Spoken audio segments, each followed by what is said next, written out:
beautiful. Thank you. Okay, I'm trying to tell all my screens, yes, it's okay, continue. Okay, so today what we're going to be doing is working on looking at some basics about the program, how to navigate the digital platform, what to print if you want a printed part of the teacher's guide. And then anytime that you've got questions, there's a real beauty to this small session. Be sure to just jump in and unmute and ask questions or drop them in the chat. And then I'll be asking you sometimes to help answer questions in the chat as well and kind of reflect on what we're learning during the course of the day.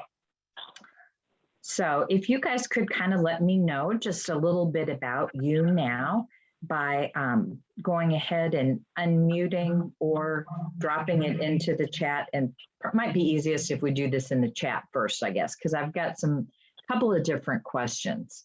First of all, if you would let me know if you do have any experience teaching Amplify previously, like Laura does, and if so, did you use the regular platform lessons, the remote resources, or kind of a combination of the two? Is there anyone else other than Laura that has already used Amplify? I haven't used Amplify as a teacher. My previous school, I'm a new administrator to the district. At my previous school, we started with Amplify last year, though it's really hard to count that as technical, just because of a remote setting. But I do have some experience with Amplify. I think we use science and the reading. So that's my experience with it.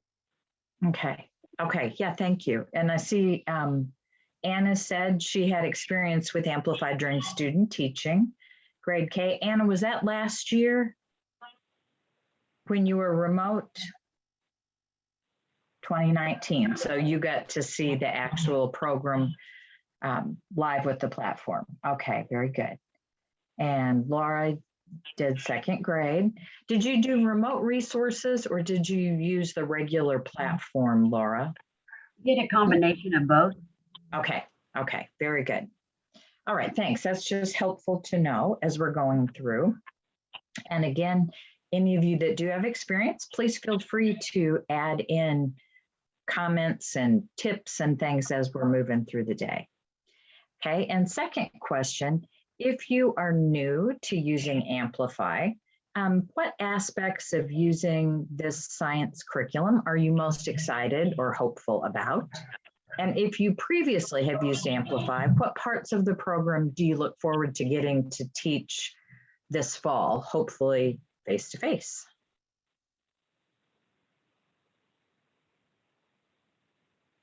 If you could type that into the chat.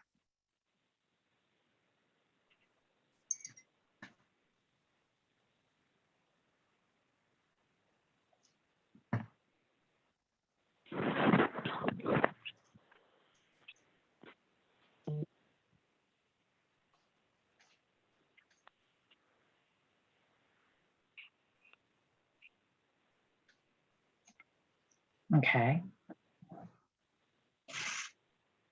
Troy says he's looking forward to it being able to help him pace out his science for the school year. And I'll show you two, towards the end of the morning, I'm going to point out to you a few Fayette County resources where your pacing guide will be posted on the Navigator, and also where you can get to some videos that were made specifically for Fayette County on the YouTube channel that will be unit orientation videos and some various things for you. So, okay. Like Anna says, she's looking forward to the resources that Amplify has.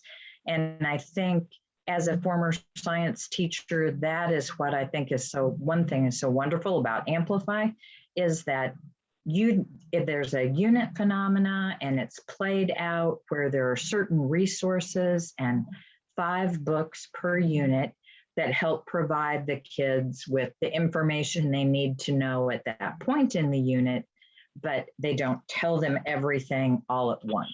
And I think that's really, really nice, because I know as a classroom teacher, a science lab teacher, when I started trying to teach lessons in NGSS, every book I would find would tell the kids, everything about erosion from A through Z in that one book.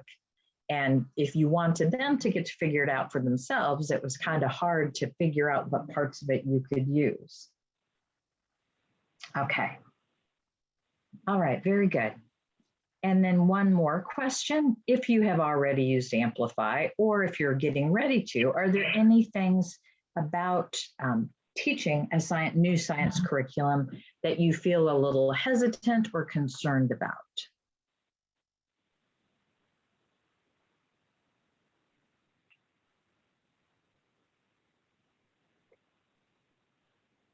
If so, you feel free to unmute or type them into the chat, either one.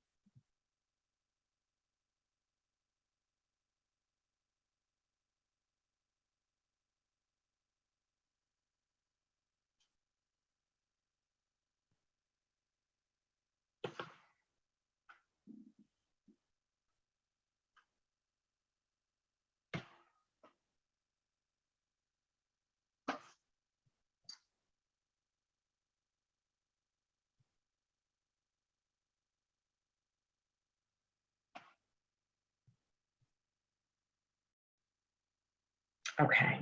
I don't see anything that anybody's saying they're particularly concerned about yet. You may still be typing, but if you are, please go ahead and be sure to let me know. You can unmute or whatever. I'm going to also pop into the chat right now, in case you need it, the links to the notebooks that David sent out, the participant notebook. So that you could go to that if you wanted to open up a digital copy of it now, or you may have already printed it. If you're like me, sometimes I just like to have a print copy of things to mark up and interact with. So there's links to 2 different notebooks there. The first one is pretty much the session we'll be using today, where we're being introduced to Amplify with the K1, looking at K1, because most of the things in 2nd grade are more like K1, with the exception of just a couple of things with assessments and with digital tools. So I did also, if you're a 2nd grade teacher, drop a link in there for the K5 notebook, but you may find that it's easier to use. We're going to be using the K1 notebook today. So at certain times, I may ask you to go to certain pages in the notebook and open that up. So does everybody have either a printed copy of that K1 notebook or is able to access it digitally? Can you kind of give me a thumbs up in your screen? Awesome. You guys are all set and prepared, it looks like. Okay, great. Thank you so much. Okay. First of all, I want to share that this is Amplify's diversity, equity, and inclusion statement. And with the products that Amplify creates, with the learning experiences that they design, with the people that they hire and train, throughout the Amplify program, we really try to follow this, this plan. So we hope that you see evidence of that as we're moving through things today. Here's our overarching goals for the day. First of all, we hope that everybody will be able to feel somewhat comfortable navigating the Amplify science system. And the more you practice, the more you'll learn and the more things you'll find, because it's a really rich curriculum. The nice thing is that you have boots on the ground here in Lexington to ask questions of anytime if you're exploring this summer, as well as the chat feature on the platform that I'll show you, where there's somebody live that can answer questions for you, usually within 5 minutes. So we'll take a look at that in a minute. And we're also going to be working today to try to describe what teaching and learning looks like in Amplify Science. So I'm going to ask you in a moment to be constructing a note taker where you'll be writing down some things about what does this kind of science teaching and learning look like, because it may be different than the science teaching that you were exposed to yourself as a student or in earlier years of your teaching. And then we're going to look at some of the different things about the program and sort of a 3-step process for lesson planning to be able to effectively use the resources and get ready to get your kids going with Amplify in the classroom. So here's the things that we'll do today. We'll start out, I'm sorry, I'm going to try to slide this thing over and out of the way. We're going to start out just sort of framing the day. Then we'll look a little bit at navigating and preparing to teach. And we'll talk about what it's like to teach and learn in an Amplify Science lesson. I'll walk you through a sample model lesson.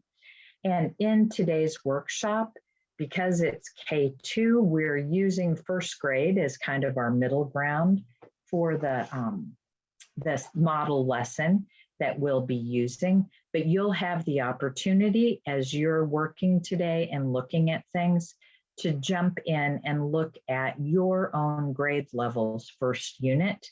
So that, for instance, when we look at the unit map, which is a short document that lays out what is happening chapter by chapter, you can jump in and take a look at your kindergarten or your second grade unit instead of following the first grade unit if you would like. And then we'll reflect a little bit about Amplify's instructional approach and look at some additional program resources that you can get to both through the Amplify platform online and through some other Fayette County resources. And then we'll close out the day. So at any point, if you feel like you would like to, for some reason, my screen is kind of frozen here. I'm having trouble since I moved that bar. Having trouble getting there we go. Okay. So as we're working today, just feel free, please, to ask any questions that you have, or especially if you have experience with this, or help provide any answers if you would like to and give us your perspective. We really hope that you'll be sharing your thinking and participating in discussion and reflection. We will take a break midway through, and so please try to be fully present and unplug yourself and kind of immerse yourself in the moment if you can. Okay, so as we get ready to start looking at Amplify Science, we're going to, in this first section of the day, learn some basics about the curriculum. First of all, the Amplify Science program was developed by the University of California, Berkeley, their Lawrence Hall of Science. So they're sort of the experts on science and science learning. And then this is a collaboration together with Amplify, which is an instructional technology company and known for their instructional technology throughout the country. So together we have developed with them Amplify Science. And just to tell you a little bit about how the year will be paced, I know where Troy especially said he was interested in that.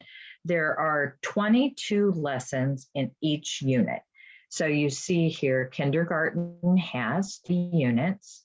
They start all 3, kindergarten first and second, start out with their life science unit. The second unit for all 3 is their physical science unit.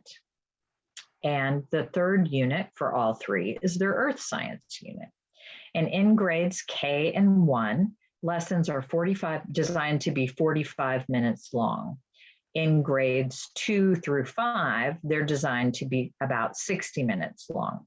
However, I'll show you as we're looking at the as we're looking at the lessons, there are time stamps or time estimates on all of the different activities. So you can divide, if you don't have an hour block for science in second grade, you may look and see the time amounts and think, I could do activities 1 and 2 today, and then I could finish activity 3 and 4 of this lesson tomorrow. So that will mean there are 66 lessons for you to teach during the course of the year. And David's got a nice pacing guide made out that you can see exactly when you'll want to try to be wrapping up the first unit and so forth. Any questions about that so far? And also you'll notice that this same information that you're seeing on the screen right now with the names of the units and which ones occur at each grade level is on page 3 of that K1 participant notebook. Okay, Jocelyn has a question. Would you like to unmute Jocelyn? And Sure. I don't necessarily have a question so much as I have a reminder to teachers as you are looking at the pacing and the amount of time. Keep in mind that, as you recall, when we met the first week, we are doing our science and social studies are made up. We're going to do ours a little bit different. Remember, we said we weren't going to try to do science and social studies every day because the way that we want the students to experience science and social studies, you're rushed and you can never get to do the labs and the hands-on activities like you want because you get, like she says, you don't finish and then you keep pushing it back to the next day, and that makes it difficult. So just remember, if you have science the first part of the week, you're going to have it Monday and Tuesday. You won't have social studies. You'll have social studies Thursday and Friday. So you'll have 2 blocks of time back to back instead of 5 short days. And also recall that Wednesdays are expedition days, which is where you would do the bulk of your labs. So I didn't want to interrupt the flow, but I did just want to remind everybody as they're going through the planning that your science is blocked. And so you want to think about that when you are going through the lesson. thank you for adding that. That's really important for them to know and have in mind as they get started. I appreciate you jumping in and adding that. Thanks. Okay, well, let's look at what you're going to get with the Amplify program in K2. The teacher's guide is available digitally, and that's what we'll be looking through today. You're going to get an opportunity if you want to. There's sections of it you could print. If you like a printed lesson plan in hand, there are also classroom slides that will be available to you both in PowerPoint and in Google Slides format, and those are all editable. Those slides you can project so kids can see the pictures really nice and large for discussion purposes and to get them really engaged. And those slides have notes at the bottom of them too that help provide guidance for the teacher. So you may want to project that and you can see those slide notes some way as you're working through your lessons as well. You will also be getting classroom wall materials like you see down here, and you'll want to have a place in your classroom that is set up to be your science unit wall. You'll have printed pieces that are in your kits. These pieces that are printed just in case something gets lost or coffee gets spilled on it or whatever, they're also available digitally on the platform where you can print them as well. But this will be a place that kids can look to see that vocabulary that they have been building. And the wall is built kind of step by step, as you'll see when we go through today. And there, I would encourage you to have kids add illustrations, put student work up there, really make it meaningful to your kids. Throughout the program, there are embedded assessments. And those embedded assessments are just examples of things like, as you are reading and discussing this story, watch for evidence of your students understanding this concept. And if they don't, here's some additional questions and examples that you can give them. So the embedded formative assessments are really rich. There's one in almost every lesson where you can kind of get an idea how kids are coming with their learning to adjust instruction as it's flowing. There's the program guide on the hub gives you some more specific information and pedagogical information about the program. The program hub has a variety of resources, recorded webinars, and different videos to help you with planning and so forth. There is an Amplify help site that has a variety of articles. And in K1, the teachers get big books. So each of the titles each of the 5 titles developed for that unit, you will have a big book of that, as well as multiple copies of the small books. And this year you will have access for the kids to be able to look at the books digitally too, if you choose to do that. Then in 2nd grade, you start adding in digital tools, digital sorting games, and things to play with. So kids don't use the digital tools in K1. That begins in 2nd grade because K1 is more focused on the emerging literacy than getting in and trying things digitally there. But we'll take a look at that a little bit today. The digital tools that are used in 2nd grade, on the average, you might have kids access a digital sorting tool or a modeling tool where they can click and drag and build their model of what they understand at that point, maybe every 5 or 6 lessons. So it's not constant, and it's just a quick part of the day, but there are really some neat ways for kids to be able to visualize things with those digital tools. And then as far as student materials go, there are hands-on materials in your kits. There are investigation notebooks. There'll be 1 hard copy of the investigation notebook in your kit, and then you can access it digitally to print any pages that you want. I would really kind of caution against printing the whole entire notebook before you take a look at it, because kindergarten and 1st grade, the notebooks are not terribly long, 20 some pages, the investigation notebook. But by the time you get to 2nd grade, some of those student investigation notebooks are 80 or 90 pages long, and many of them are optional activities that you may or may not feel like are appropriate for your kids. So you can see which parts you want to use. If there are student books, if the kits come with 18 copies of the student books, and they recognize that everybody doesn't have class sizes that small, the idea is for reading to be a social experience and shared with kids. And then again, the kids will have those digital tools in 2nd grade. And that list of materials there is on page 5. And so the thing that is added digitally in 2nd grade, and it's also in 3rd grade, are those science practice tools where kids get a chance to manipulate something.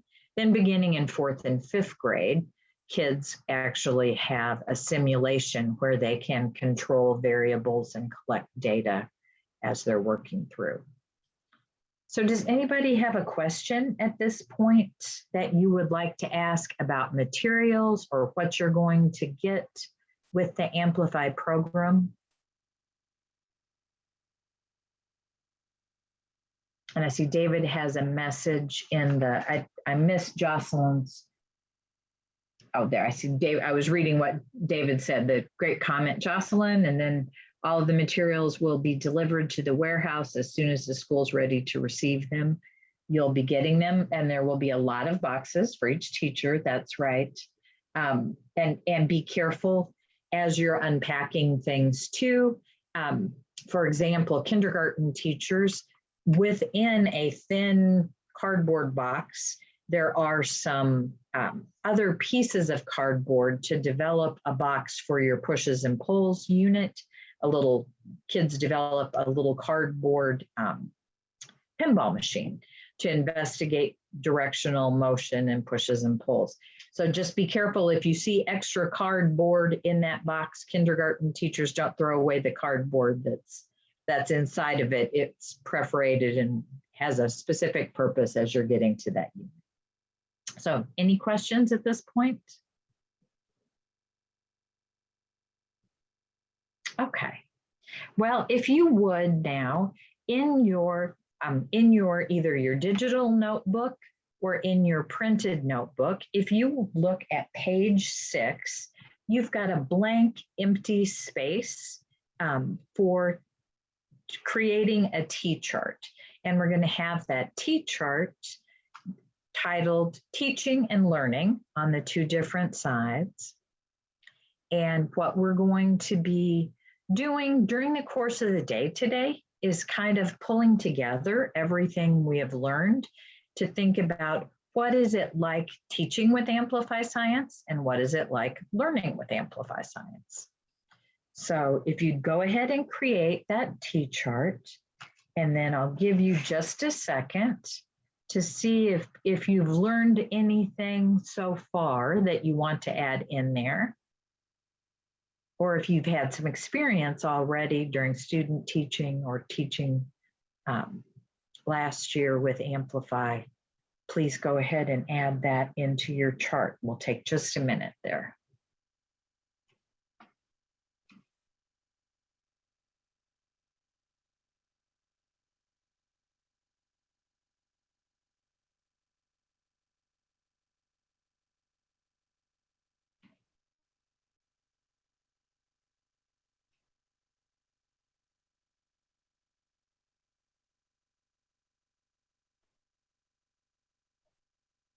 Okay, we'll come back and revisit that a little bit later and add some things in after we have looked at a few more basic things about the program, okay?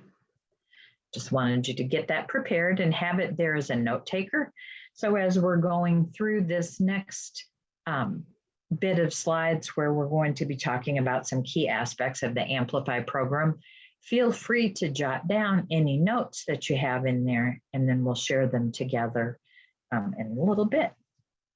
So a key aspect of Amplify is the fact that it's all based on phenomena, looking at kids, things that might engage or intrigue students, and then empowering them with the skills and the evidence to figure things out. And that is, these were developed, the Amplify program was developed from the ground up for the next generation science standards, which are the same as our Kentucky standards, basically. We've adopted the next generation science standards with just a few very slight modifications. And so this is one of the biggest changes about teaching related to these standards, is that we want kids to be learning and working to figure out a phenomena. And so the definition of a scientific phenomena for Amplify's purposes is that it's an observable event that occurs in the world that we can use science ideas to predict or explain. And in previous science standards, and back for, when many of us were in school ourselves as elementary students, science was based on topics. So for example, it might be based on ocean habitats, whereas in a phenomena-based curriculum, kids are presented with a particular example of an interesting phenomena, and then they're using that to try to figure it out. And so we see that here, an example of a phenomena-based intriguing idea might be that a sea turtle can survive in an ocean habitat where sharks are actually living. How on earth could that sea turtle survive? So here you see some examples of typical topic-based units and phenomena-based units. And so I want you to take just a couple of seconds and read through those lists and think about how learning might be different in a phenomena-based curriculum. So think for just a second yourself, and then if you would type into chat, we'll discuss some of your ideas, okay?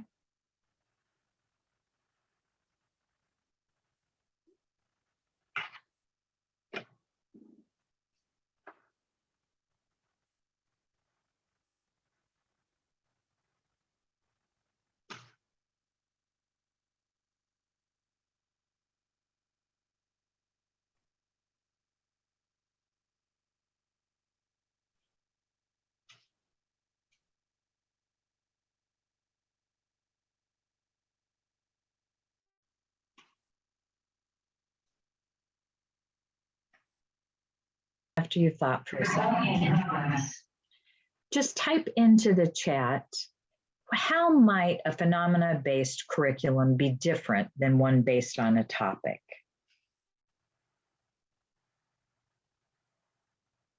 Or Troy noted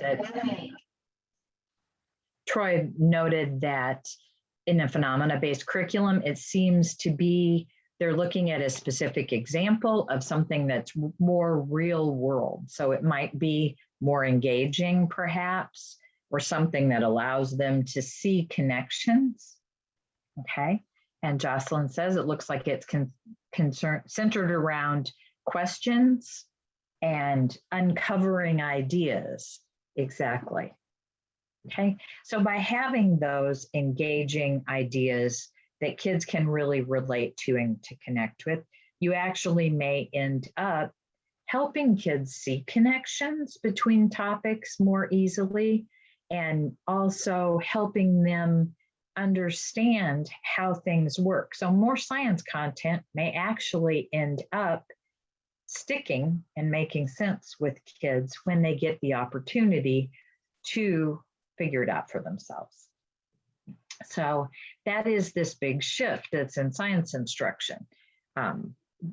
Many of us probably learned science with a textbook or with a science weekly reader of some kind, or a little periodical, and it was more in a transmission mode where the teacher was just sharing ideas and telling this is how the world works, as opposed to students being asked to try to help figure something out. So it's shifting from learning about something as a student to sort of figuring things out like a scientist would, which helps us be able to build those science and engineering practice skills with kids along the way and teach them about cross-cutting concepts to help them make sense of new ideas and put that into their framework. So we're going to start out and use the first grade unit, Animal and Plant Defenses, as a model unit. And I'm just going to show you how the phenomenon is introduced within a lesson. So pay attention to what the phenomena is within this, or what's the observable lesson. And you're going to see that as we're doing this, I'm actually going to be using some slides from the first grade program, because every lesson has a set of slides that the teacher can use to guide and lead the lesson and project those things as they're getting into investigations, and even when they're reading. Sometimes, the whole entire page of a book will be displayed on the slides that you can use in that way. Okay, so always within an Amplify unit, the phenomenon that the unit is based around is introduced right in the first chapter, usually within the very first lesson in the first chapter. Sometimes it's not until the second lesson if there is quite a lot of pre-assessment going on, figuring out what background knowledge kids have. That's one difference that you'll see too between K1 and second grade. All of the assessment in K1 is oral and discussion based, whereas all of the assessment, as in the pre-assessment and the post-assessment generally, is discussion based, whereas in second grade, it gets more into students actually writing their ideas. Okay, so here, as we're starting out, you're going to see that, just a second, move that. The very top of the slide shows you we're on lesson 1.1. This is the pre-unit assessment, and we're on activity 1 of that. So all of that is labeled right on your slides. All of it is editable, so you can take that out if you decide that you would like to. Okay, so we tell the students as we're getting started out, introducing the phenomena, okay, we are going to be scientists and we're going to be investigating plants and animals. So first, I'm going to ask you to look at this big picture I'll project and talk a little bit about what we see.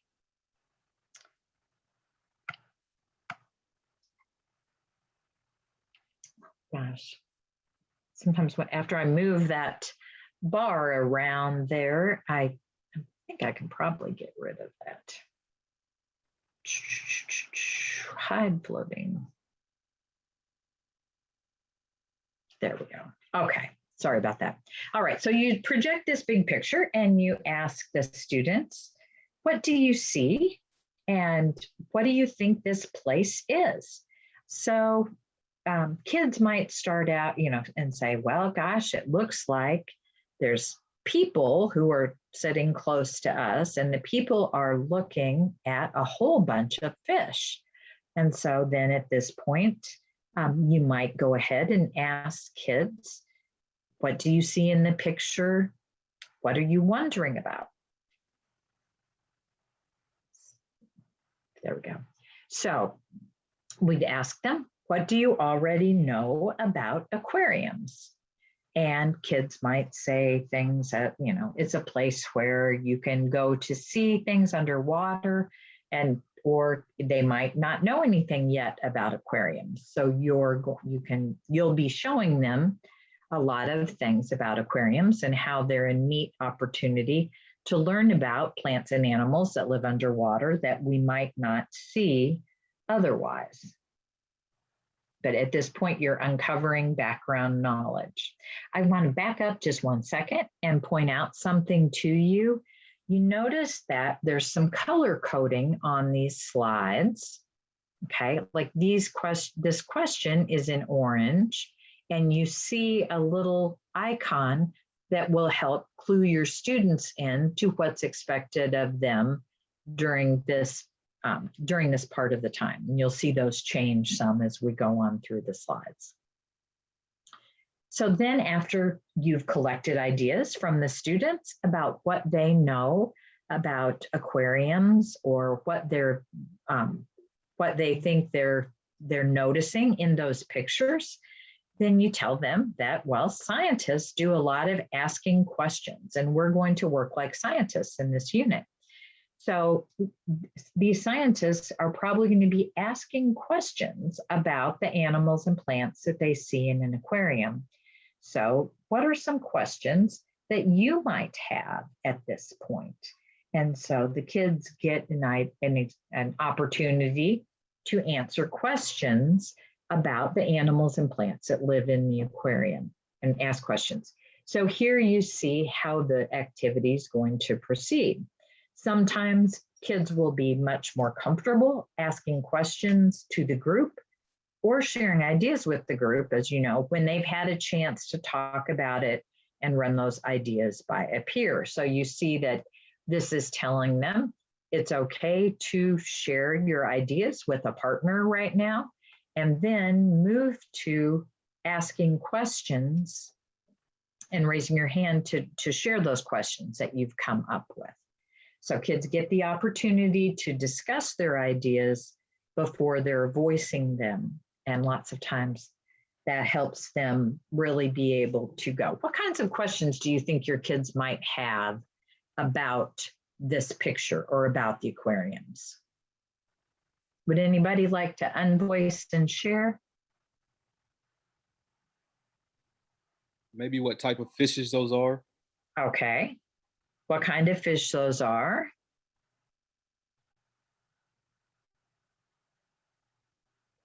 Thank you. Anybody else?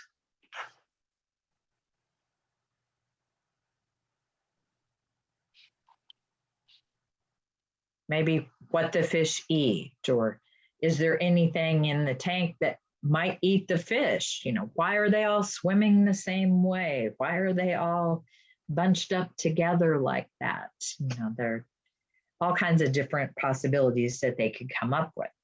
So at this point, we're saying all of these animals and plants live together here in the aquarium.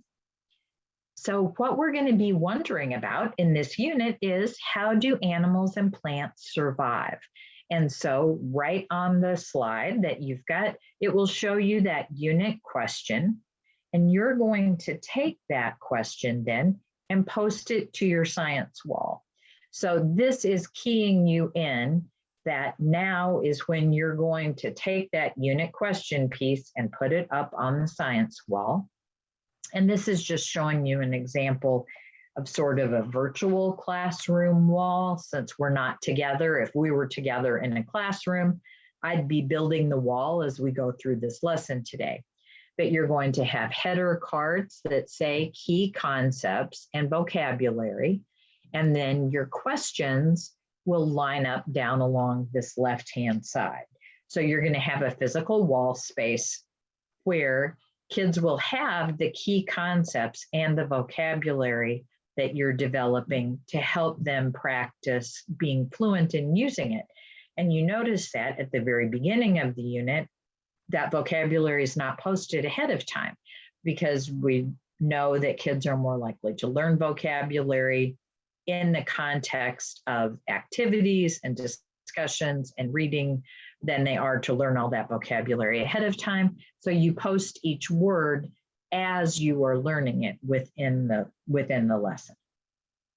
Okay, so next we say, we've got a vocabulary word today. We said we're going to be working like scientists. We're going to be asking questions, and we're going to be trying to figure out how do plants and animals survive. So then you go through a vocabulary routine that is outlined, and it describes this in the notes of the slides as well as in the instructional guide online.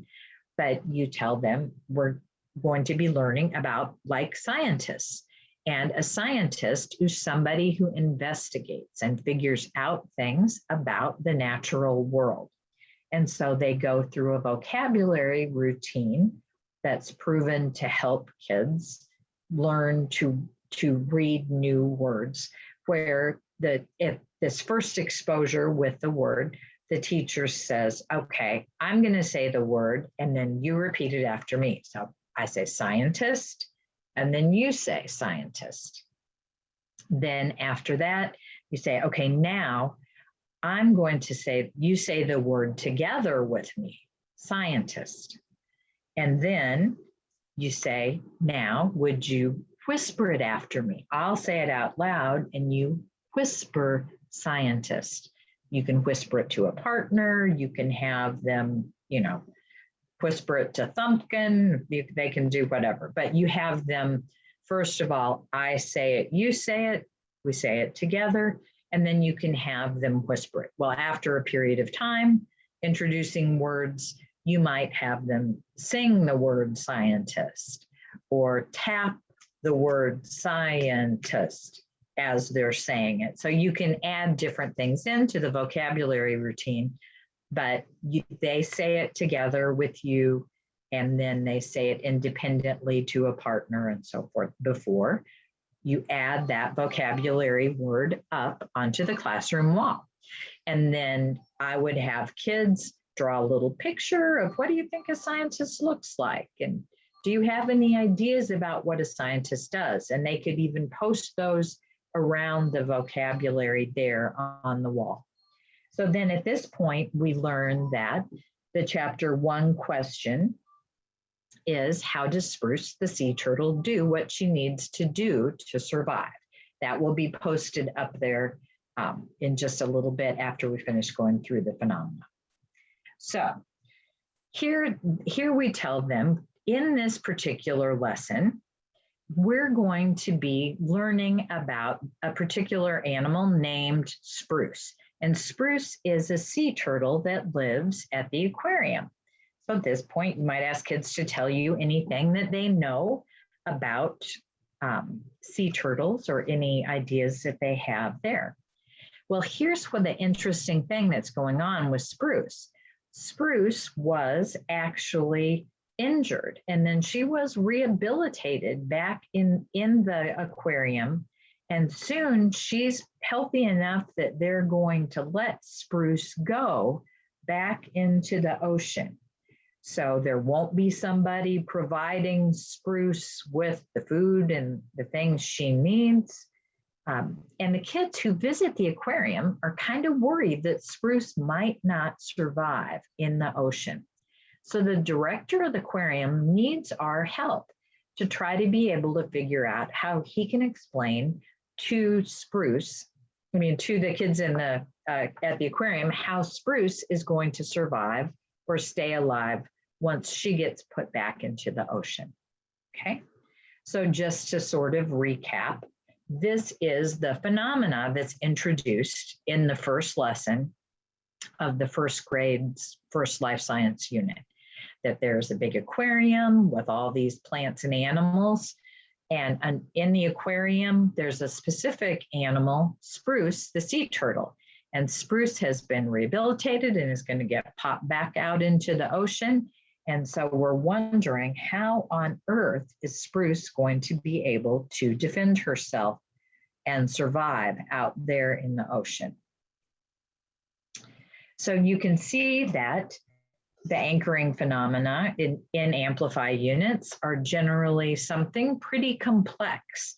There's not one fast, easy answer to it. They're going to figure it out during the course of the whole unit.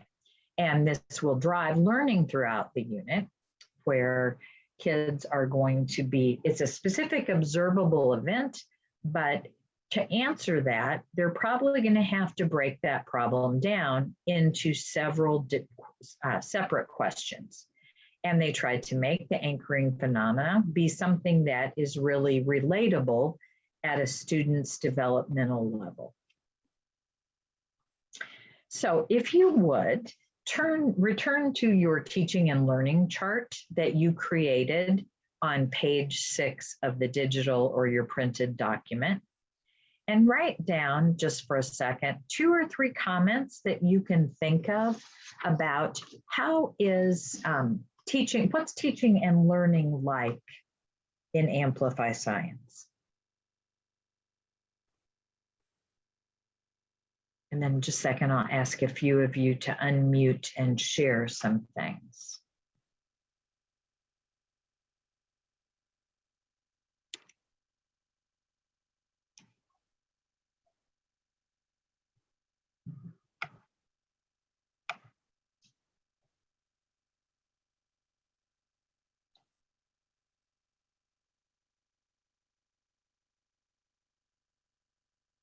Initial things.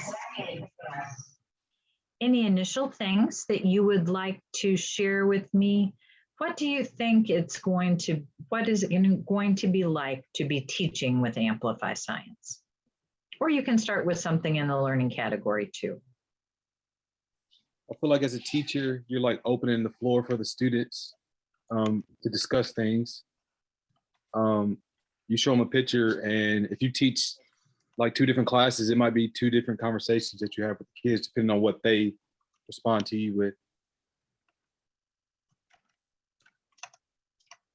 Great, you're exactly right. So it gives the kids an opportunity to share their ideas and learn from each other.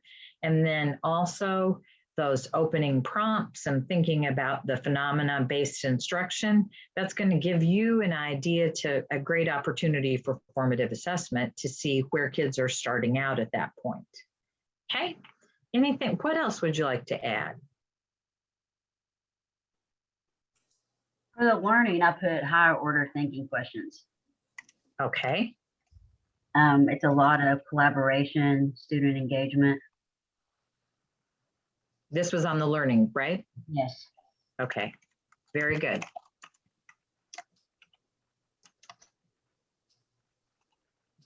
Laura, were you at Booker T. Washington? Yes, ma'am. I thought I finally placed what school you were in. Awesome. Okay, thank you. Okay, so there's going to be a lot of student engagement and collaborating from a learning perspective. Patty Amanda said that it will be a student discussion led. Okay.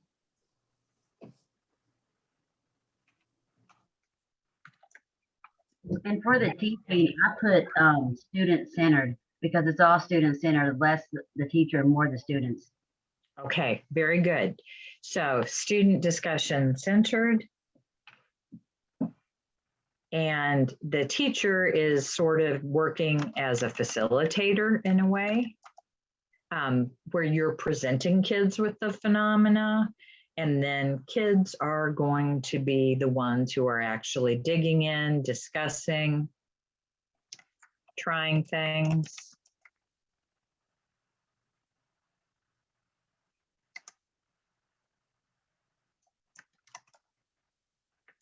Okay. Anything else we want to add at this point? We'll come back and revisit this in just a minute, but if you have any other ideas, I'd love for you to share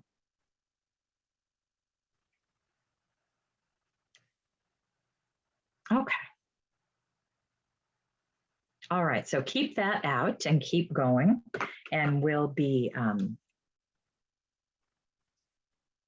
revisiting that again a little bit later after we take a quick look at navigating and preparing to teach.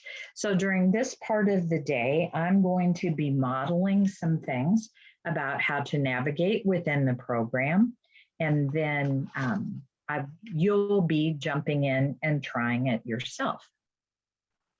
So on page 7 in your digital notebook, you're going to see the breakdown of how Amplify is fleshed out. There's units that are broken into chapters. Chapters are broken into lessons, and then each lesson is broken into several activities. So you can see in this animal and plant defenses unit, there are 4 different chapters. For example, in chapter 2, there are 8 different lessons. And then in lesson 2.7, for example, there are 4 activities. Okay, so now I'm going to go into the Amplify platform and show you just a couple of things. And then you're going to be looking and finding your unit map for your first grade unit. So when you go to the first log into the Amplify platform, on the demo account that you're using, to access your grade level, you click on that caret. And so if you're a kindergarten teacher, if you'd like to, you can click into kindergarten. If you're a second grade teacher, you can click into second grade. I've got it on first grade here because we're using Spruce the Sea Turtle as the first unit. When you get your actual real account, you'll only see the grade level or levels that you are teaching science with. So you can see here that there, as we look at this at first grade, all 3 of your units are there, and they're in the order that you'll teach them, top to bottom, left to right. So to get to that unit, animal and plant defenses, we're going to, let me hide this again. To get to that unit, we're going to scroll down then, and you can see that there's the chapter buttons, which we'll look at in a minute. But there's also a whole lot of unit resources. This is called your unit landing page. So when you click on the unit button for animal and plant defenses and you get here, A quick way, if you want to just jump down to the unit resources instead of scrolling, you can click that button, jump down to unit guide, and it's going to pop you right down to the bottom where you see different unit planning resources. So what I'm going to ask you to do is go into your tab with the Amplify platform, and you're going to be opening up the unit map. Now, when you click on that caret to open the unit map, you can scroll down and read through it like this, or if you click Open Printable Unit Map, you're going to see it comes out in a printable format, but much wider, and it's a little easier to read with less scrolling. So if you would now go back into the platform, and if everybody is logged in, we probably don't need this login slide again. Is there anybody who still needs this login information, or are we good to go?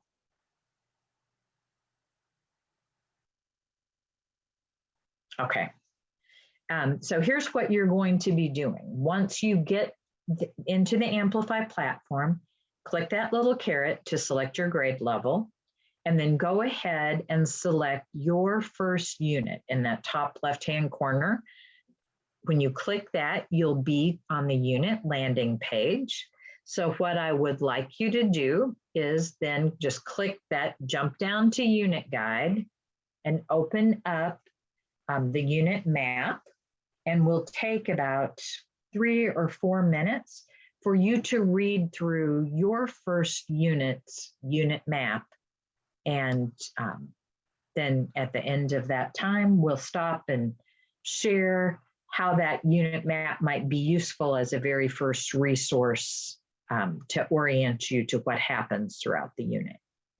So I've got 9:41. We'll take about 3 minutes, 9:44, and I'll check in with you and see if you're ready to discuss.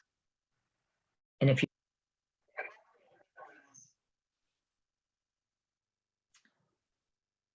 Okay, anything that you noticed about the unit map that you would like to share there? Anything that looks like it would be helpful as you're getting ready to start a new unit? Well, it tells you how the students are going to figure out the question, and then it tells you how they figure it out. So what are they going to do to figure it out, and then how they're going to figure it out. Right. So it kind of breaks down what they learn chapter by chapter. Like, here's what you want them to figure out. Here's what you're going to do to let them collect evidence and help figure it out. Exactly. That's my favorite go-to document for taking a look at a brand new unit, because it really lays everything out nicely. Okay. Any other comments about what you noticed about the unit map? I have a comment.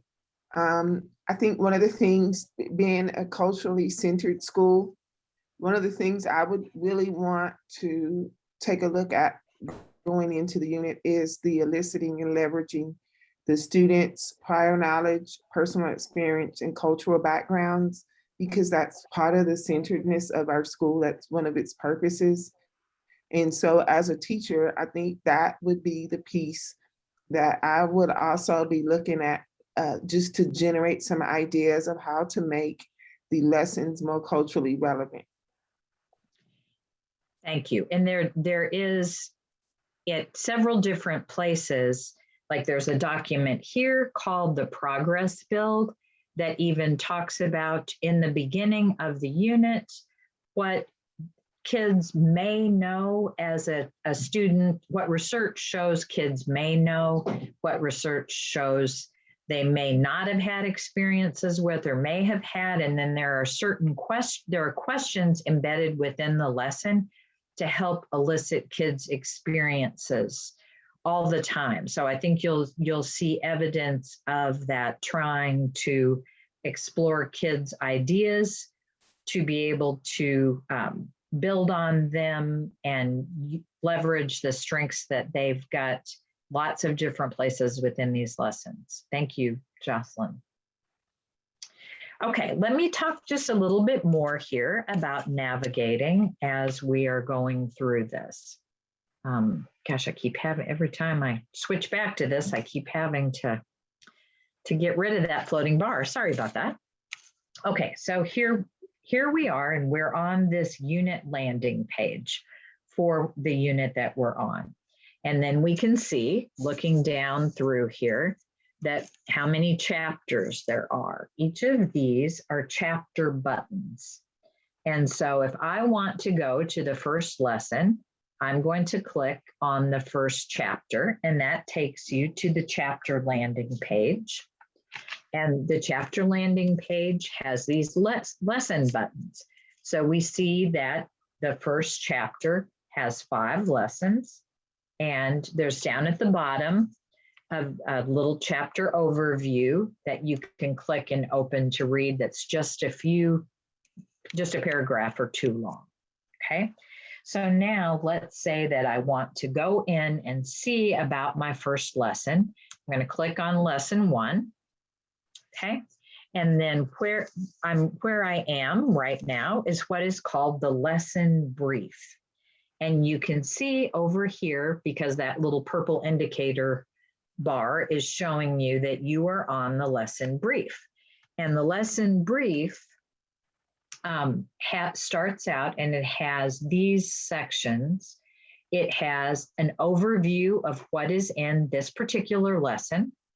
It talks about what materials you need to pull out of your kit and have ready, and any preparation steps that you may want to do in advance. It gives you differentiation suggestions for each lesson. It also talks about the standards that this is connected to. And that's a nice thing about teaching with the Amplify program. If you work your way through all of these lessons in all 3 units, you're going to be assured that you're covering the standards for your grade level. And then if there's any new vocabulary introduced, you can see that. So you can either scroll down through to see things, or you can use this little purple floating menu and click to get to something more quickly. So I want you to, I'm going to let you go ahead and open up your first lesson in just a moment. And you can glance through the overview of lesson 1. A few things to note. It's got bullet points that shows you, here's the big ideas that you want students to learn within these lessons. Then it gives you what they call the lesson at a glance. It tells you each of the activities. First, you're going to introduce Spruce the sea turtle. Then you're going to lead a pre-unit assessment conversation. Then you're going to be playing the survival game. And it tells you an estimated amount of time for each of those activities. It separates things for materials and prep by what you're going to need to get out for the classroom wall, for the class. And then it gives you steps of things to do before the lesson. If you click to that differentiation section, it's going to show you what is already embedded into the lesson to help support different learners. And so it tells you the pedagogical reason why they're using student-to-student discussions, why they're adding the visual representations that they have. A lot of teachers also like this too. It tells you potential challenges in the lesson that you may want to be thinking ahead about. And then there are differentiation strategies for ELL students, for students that need more support, and for students who need more challenge. And on the standards statement, it gives you a 3-dimensional statement that describes what kids are doing in this lesson and how it shows you in blue the science and engineering practice that is of focus. It shows you the disciplinary core ideas in orange, and then it shows you that structure and function is the cross-cutting concept, and that's listed there in green. Okay, so I want you to go ahead and open up to your first, let's see, to open up to your first unit and go to lesson 1.1. And then you're going to look at that unit brief. Read through the lesson overview just quickly and think about what's the purpose of that lesson. And then read the materials and prep and think what's one step of preparation you would want to do before you get started. And then you can explore differentiation, standards, and vocabulary. And second grade teachers, you're going to see one thing that is different. You'll also have an unplugged option that's here on the bottom of that purple floating menu. That will tell you if students are using devices in the lesson or not.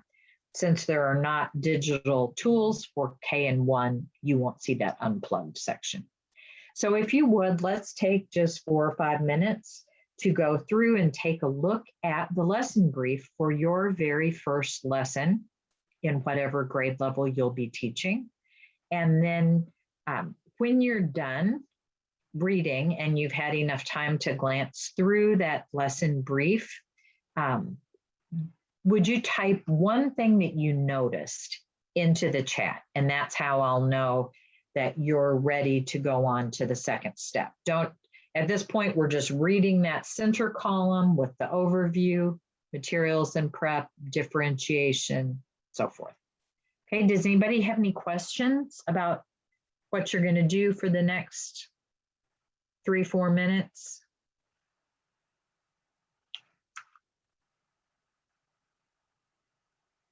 If you've seen something that you think looks like it will be really helpful in that lesson brief column, can you unmute and share or type into chat one thing that you noticed that from reading that lesson brief column in the center?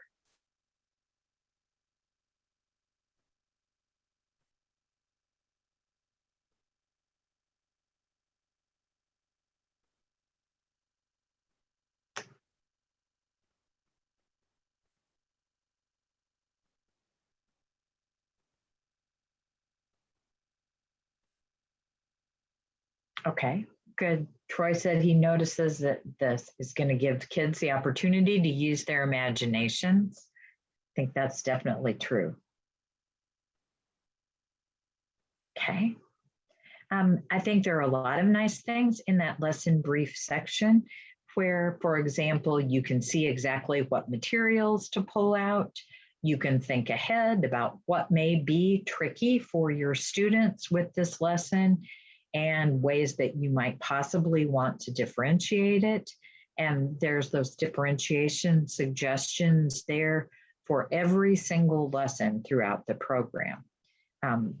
The slides have a lot of good information in the teacher notes, but some of those things like the preparation steps and the differentiation, you're just going to find in that lesson brief. So that's a great way to get an overview of the lesson before you get ready to get started. Okay, we're going to stop now and take a little break because we're midway through. And so it's 9:59. I'm going to say, let's see, do you want a 5-minute break or a 10-minute break? Does it matter time-wise?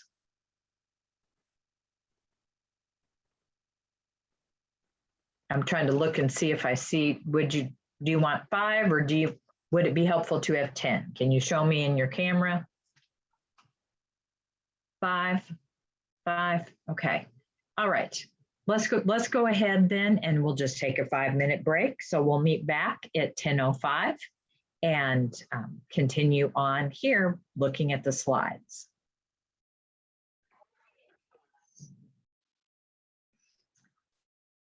Hello, everybody, and welcome back. If you get an opportunity to turn your camera back on, then I'll know you've been able to rejoin us. Thank you, Jocelyn.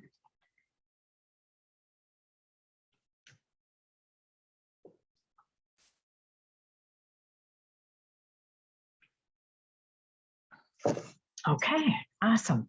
Let's go ahead then and look at the second step I'm going to show you on the platform. After you've glanced through that lesson brief column, okay, the second step is you want to open up and preview the classroom slides. And I'm going to show you with PowerPoint. If you're using the demo account now, that you'll need to open the PowerPoint slides, but they are also available as Google Slides. And once you have your regular account, you can use either one that you want.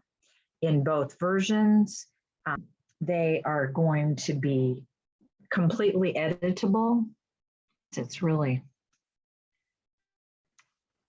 poking around opening my slides here. I must have too many tabs open, but I want to show you a few things with the slides. When you open them up in just a moment, I'm going to ask you to just scan through, glance, see what's in the notes at the bottom, what kind of information is given there, and then also see what might even play with editing a slide just to see how you can add a text box, put some more ideas in there. You can take things out if you don't want kids to see the estimated amount of time that it's going to take to do a certain section, particularly if you're thinking about doing it differently than that, you can. But if you enable editing there, take just a peek and look through the classroom slides, where this is the very first unit. You see this Welcome to Classroom Slides introduction, but just scan down through and see what happens in your first lesson. And again, you can see that all of these things, like for instance, here, if you want to change something, you can just type right, well, if I could spell change, that would help. There we go. You can go in and type and add anything, take anything out that you would like, but look and see what kinds of things you notice in the classroom slides, okay? You can also click on view if you want to and change it to slide sorter there. That may be a faster way to be able to preview the slides. You can see activity 1, activity 2 here. Those slides are all listed to show you the different chunks of the lesson. But I want you to take just a minute and go ahead and open up the slides that are right there under digital resources and take a peek at the slides. Make sure you can find the notes and see what kind of information in the slides might be really helpful for you.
Okay, so would anybody like to share any noticings here?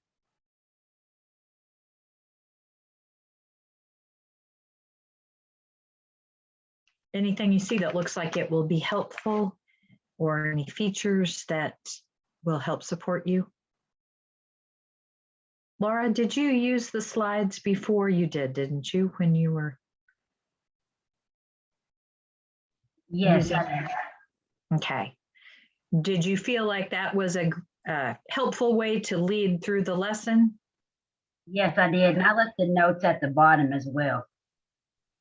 And the notes at the bottom even include things like, you know, the fact that like this is a opportunity for formative assessment, and it tells you certain things to watch for. So there's a lot of things from the lesson platform that are embedded in those slide notes that are really helpful. Well, then I added things to it as well so I could make sure to remember. That's exactly what I would do, is put in some little cues to myself about, you know, even just like, here's where I want to stop and get out the materials. I might have a little icon I added in a corner to show, just to remind myself of something that I wanted to do to help the lesson flow. Or if I had a particular connection that I wanted to make to something we'd been doing in social studies, or something that had happened in class discussion, you can type and add that right in too. Okay. Also, I wanted to point out that on page 12 of your participant notebook, there's some information from the Amplify Science Help site.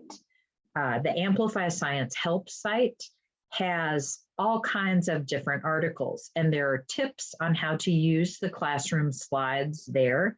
And part of that article is printed on page 12, that it helps explain the differences in the orange and the black text, in what all the little icons mean, and what kinds of different symbols you'll see in the classroom slides, just to kind of make it,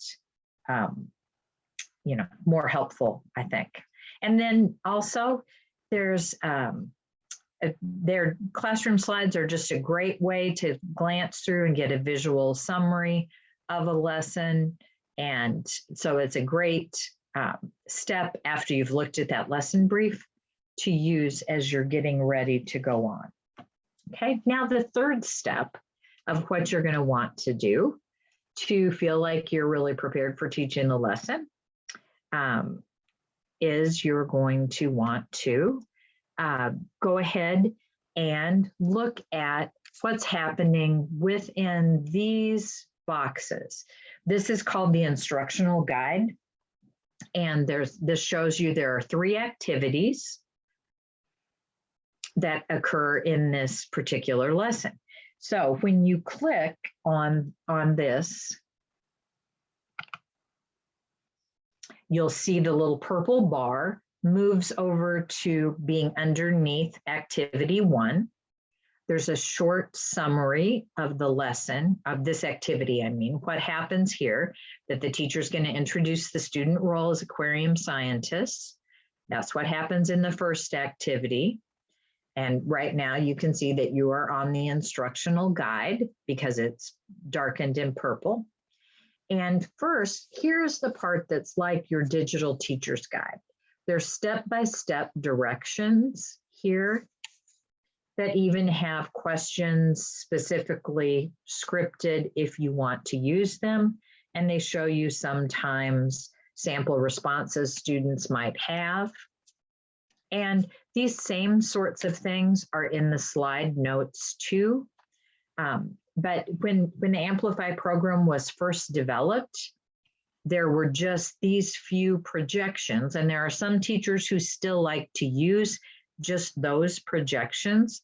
So it is possible that you could just be using these projections and going through the same steps here and not using the slides, but I don't think many people do that any longer.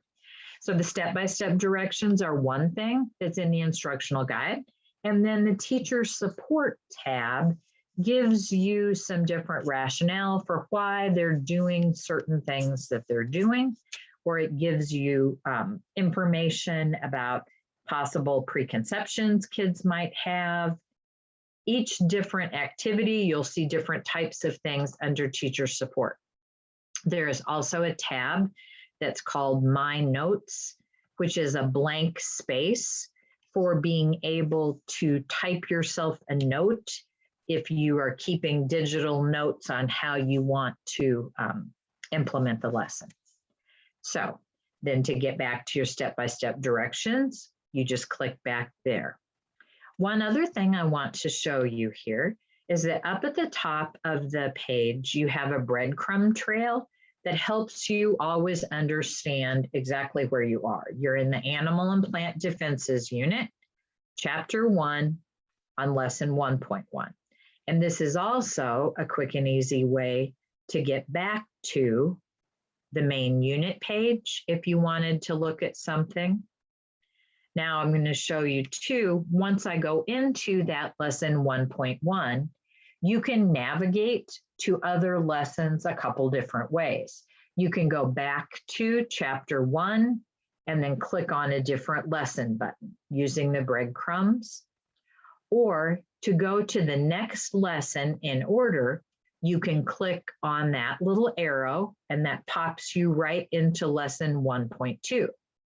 So now if you wanted to preview what was happening in lesson 1.2, but then go back to lesson 1.1, you can click on those arrows, just like flipping the pages in a teacher's guide.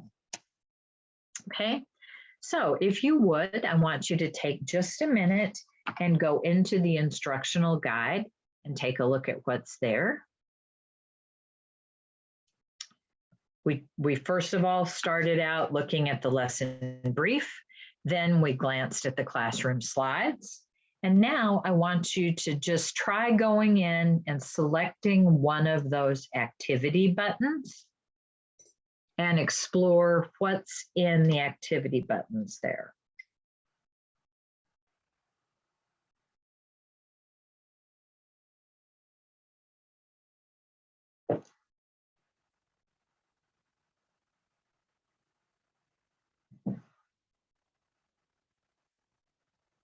I also see Anna added into chat, and I just now noticed it, that the estimated amounts of time for each activity would be really helpful for planning.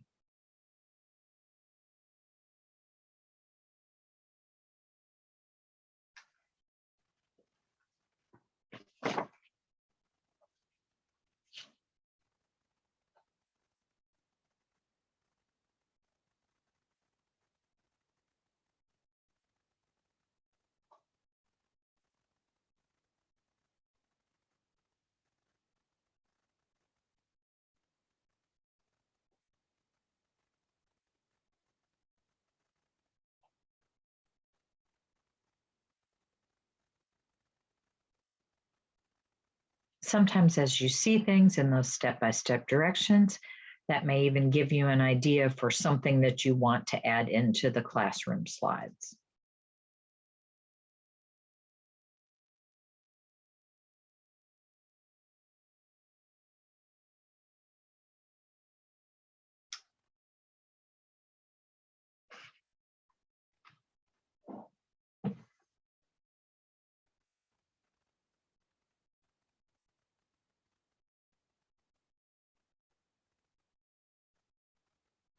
Any questions on navigating back and forth to the different activities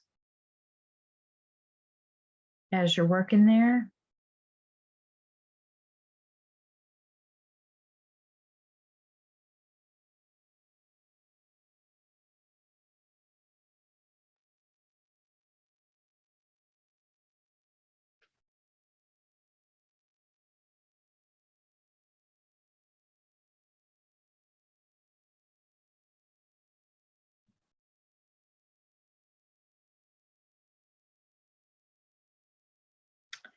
Okay, can you kind of give me a thumbs up if you're ready to go ahead and move on to looking at some other things now? Okay, good. I see can't see everybody's pictures all at once. I was trying to check. Okay.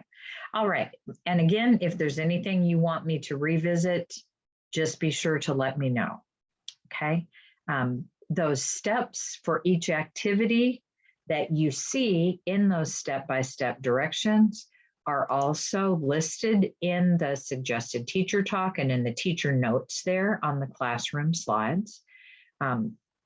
So sometimes you will also see another tab down at the bottom here on a particular activity to find possible student responses. So you just navigate back and forth this way. You're also going to see that sometimes you'll see another little icon for embedded formative assessments, and I'm going to take you in and show you that in just a second.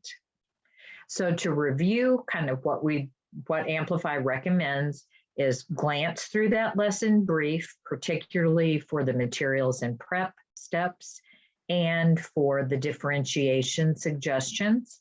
Then open up the slides and look through those. And then if you want to glance at that instructional guide and see if that offers any more suggestions or information for you to amend or change the classroom slides, you sure can do that, okay? So the first step was looking down through that overview. Second step is finding the slides there under digital resources, and you'll find other things under digital resources as well. Like there's actually an assessment guide here that talks a little bit more about students' preconceptions that they're likely to have as you're formatively assessing what they know about animal survival needs here. And then the third step is to look through those activity tabs in the instructional guide, okay? All right, so if you would, can you kind of rate yourself right now on how you're feeling about accessing the Amplify Science materials and being able to navigate within a lesson there to find things? So just if you would type into the chat, where are you right now in your comfort level for navigating? Then we'll revisit that later on.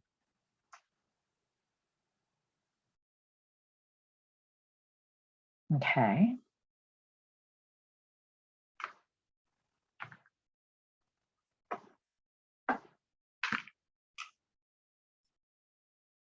Okay.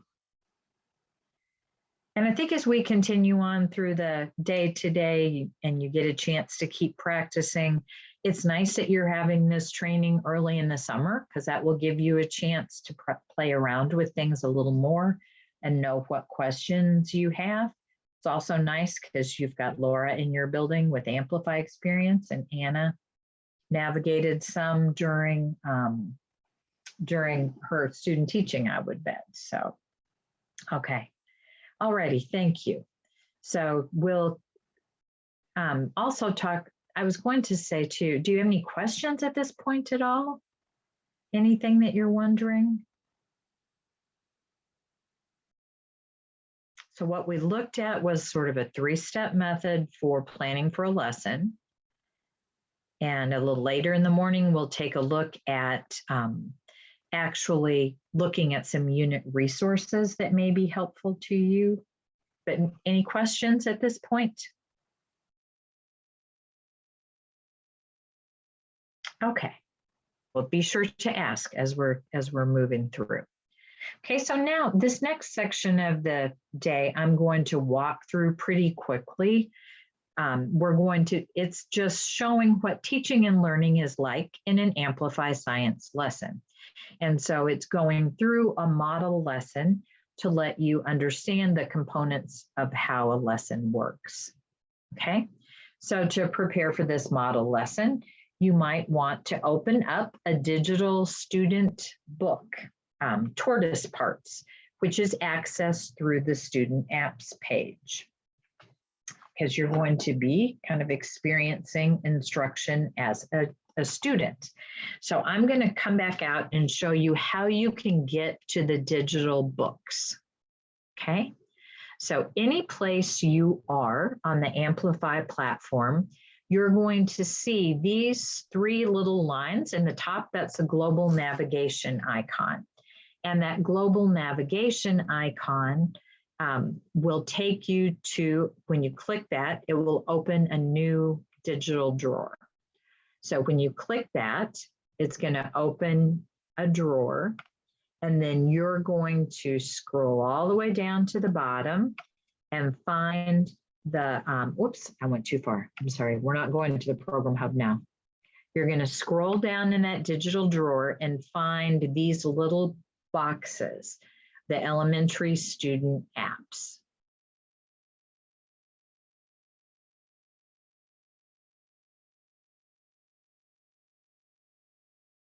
Okay, once you get there, then you'll click on the unit picture. So there we found Spruce. And when you click on that, you see all of the student books that are used in this unit. And then you also see them in Spanish as well down below. So you can click to open the book Tortoise Parts.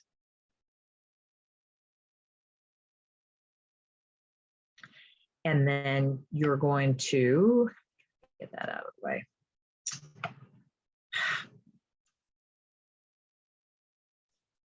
Okay, then you can turn pages on the book by clicking. And once you get to pages that have text, you're also going to see up here at the top of the page a little voice icon that you can click to have the page read aloud if you want. But here you can preview any of the books that you want to take a look at this summer.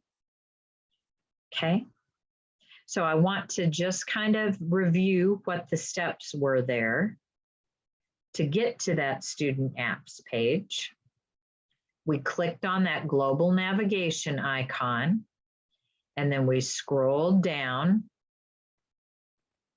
until we found this elementary student apps. And then you can click and open on the tortoise story, Tortoise Parts. We're going to walk through that just quickly. So take just a minute and make sure that you can get to the books, that you know the navigational path to find the digital books. And when you have found it and you're ready to move on, you can just type ready or type an R into the chat box.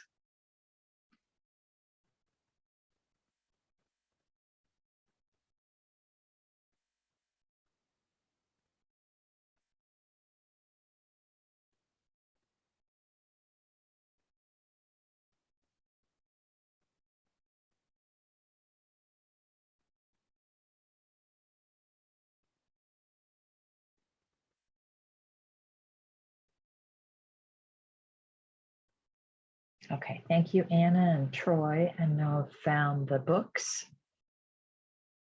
Anybody need more time?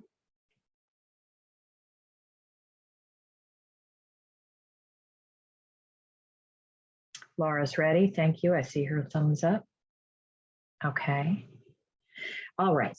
So now we're going to go back to looking at what a sample lesson is like within Amplify.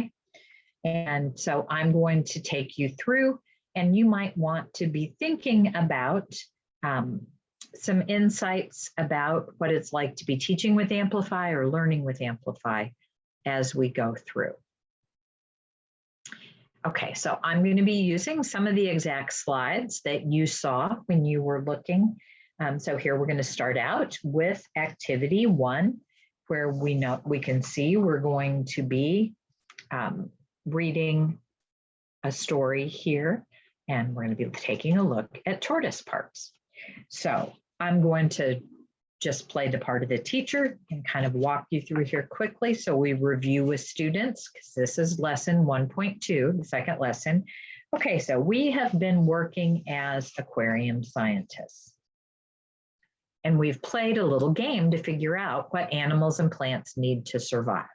That happened in the end of lesson 1.1. Kids play a survival game with cards that are printed that are in your kit there. And so at that point, you review with kids. So what did we learn that plants and animals need to survive? And through the course of this game, they will have developed the understanding that plants and animals have got to have water and some kind of food. And if it's a plant, they're going to need sunlight to make that food, but they've got to have air, food, and water. So then they have also developed a key concept during the end of lesson 1.1 that to survive, animals and plants need water, air, and food. And then the teacher has printed that and you've put that on your unit wall. So the kids can refer back to that when they're answering this question. What did we find out that animals and plants need to survive? So we say Spruce's sea turtle is an animal. And just like other living things, she needs to find a way to get air, water, and food to survive. So at this point, we're going to break that chapter question down just a little bit and write on a sentence strip or on a little piece of paper to post, how do animals and plants do what they need to do to survive? So that's going to guide what we're doing throughout this unit. We're trying to collect evidence to figure out how do animals and plants do what they need to do to survive. So that question is added up onto your classroom wall. And you see here is the key concept that you will have posted underneath the key concepts at the end of the lesson.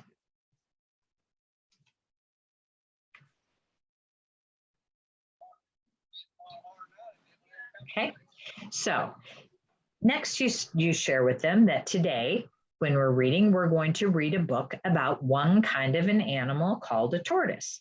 What do you notice on the cover of this book? And kids are keyed in that this is a question for them that they can raise their hand and answer, or you might have them turn to a partner too and answer that. I basically did this. You want the snack bag? Okay. All righty, we've got, hey guys, if you could check and make sure you're muted there, that would be helpful. Anyway, so today we're going to read this book about a kind of animal called a tortoise, and we talk about what they notice on the cover of the book. And now I'm going to see if I can get one of you guys to volunteer to read this book so you can hear somebody's voice except mine. Anna, would you mind being our reader here and just reading, unmuting and reading the book for us as we're getting started?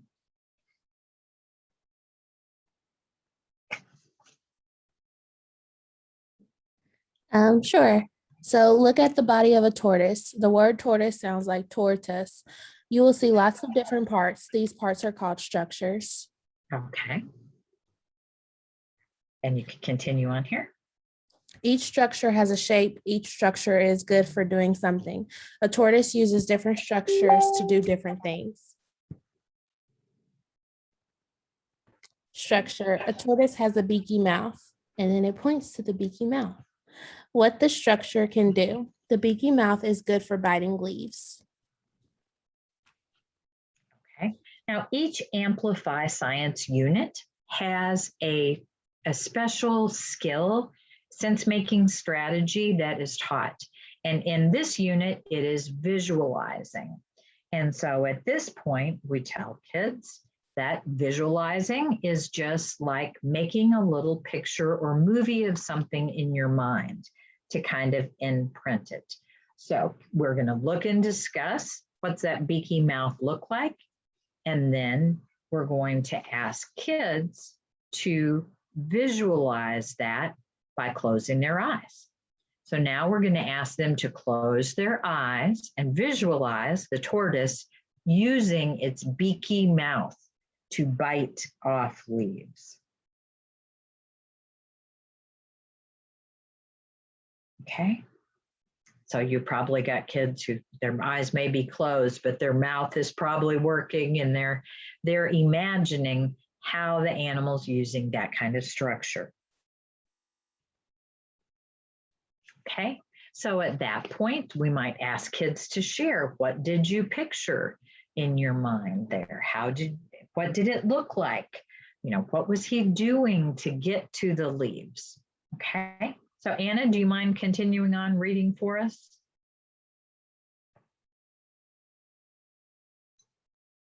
Okay, so structure. A tortoise has a long neck.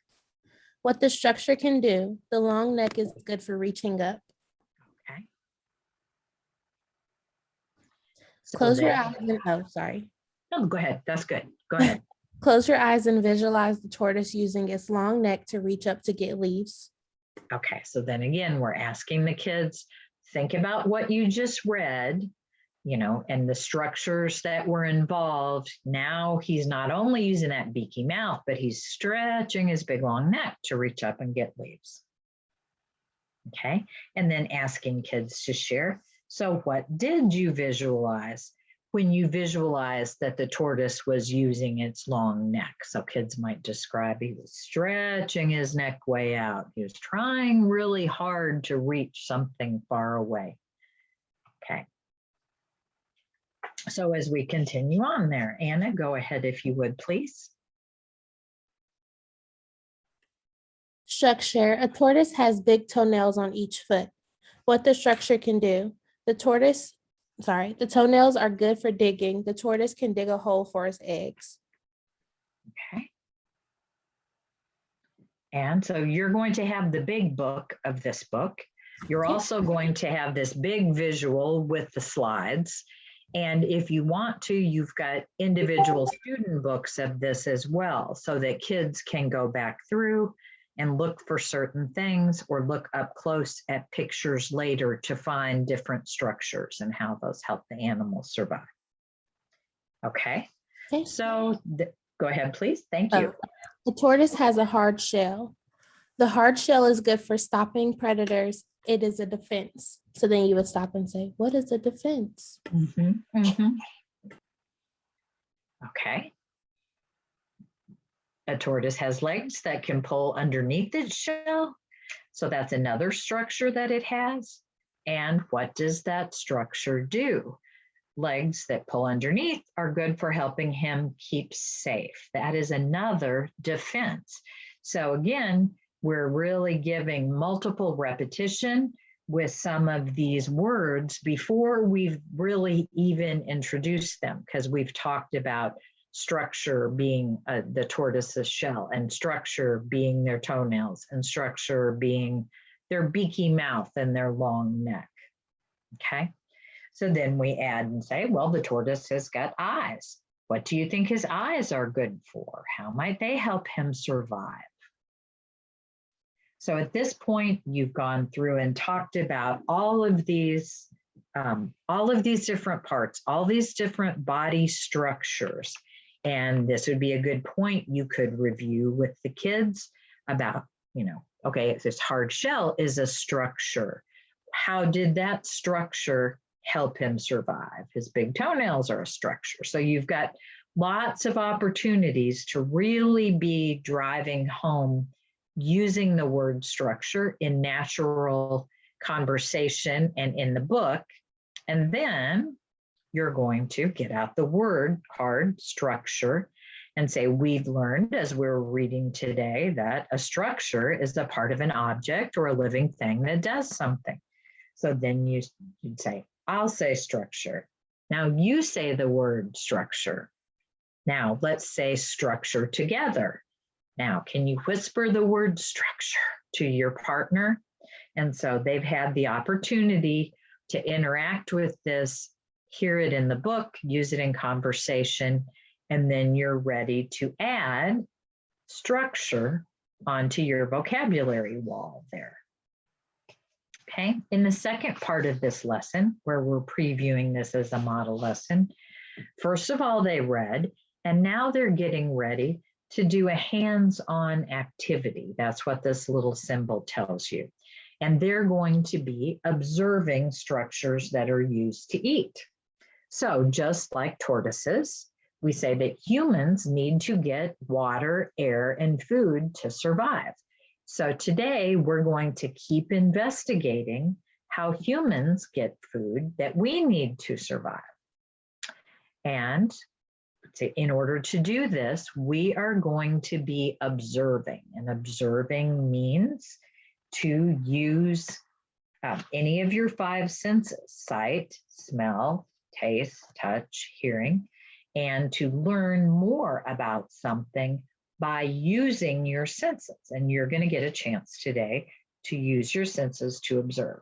So then you go through the vocabulary routine and post to the wall the word observe. And you say, let me model for you an example of a way to observe.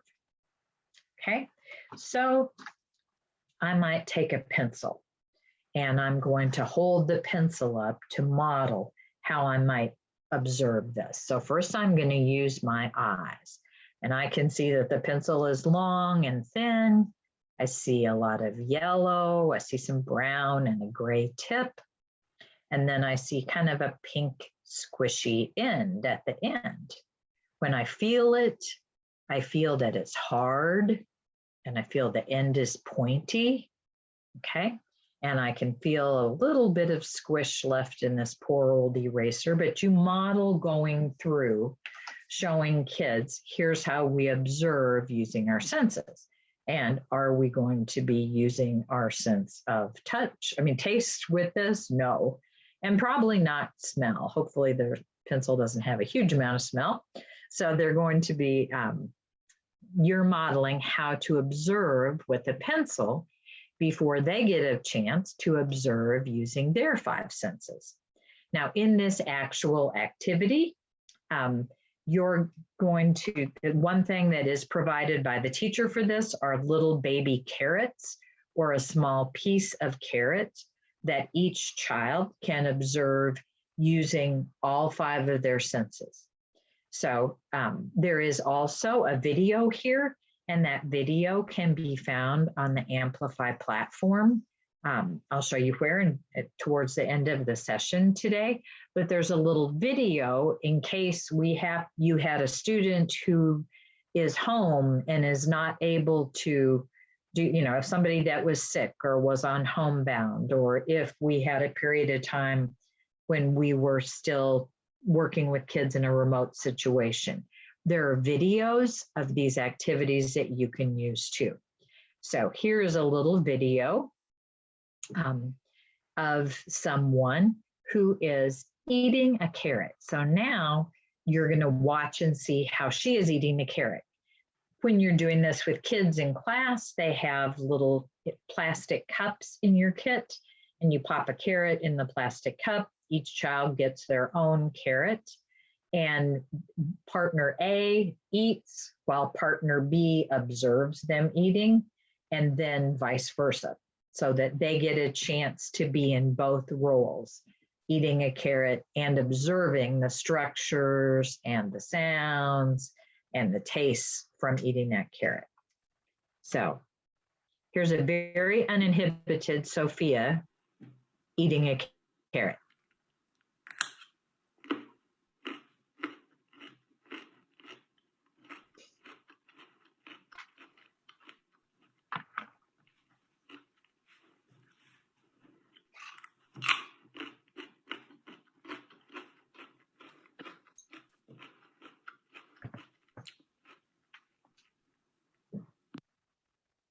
Okay, so at this point, then you might ask kids, so what structures was Sophia using to be able to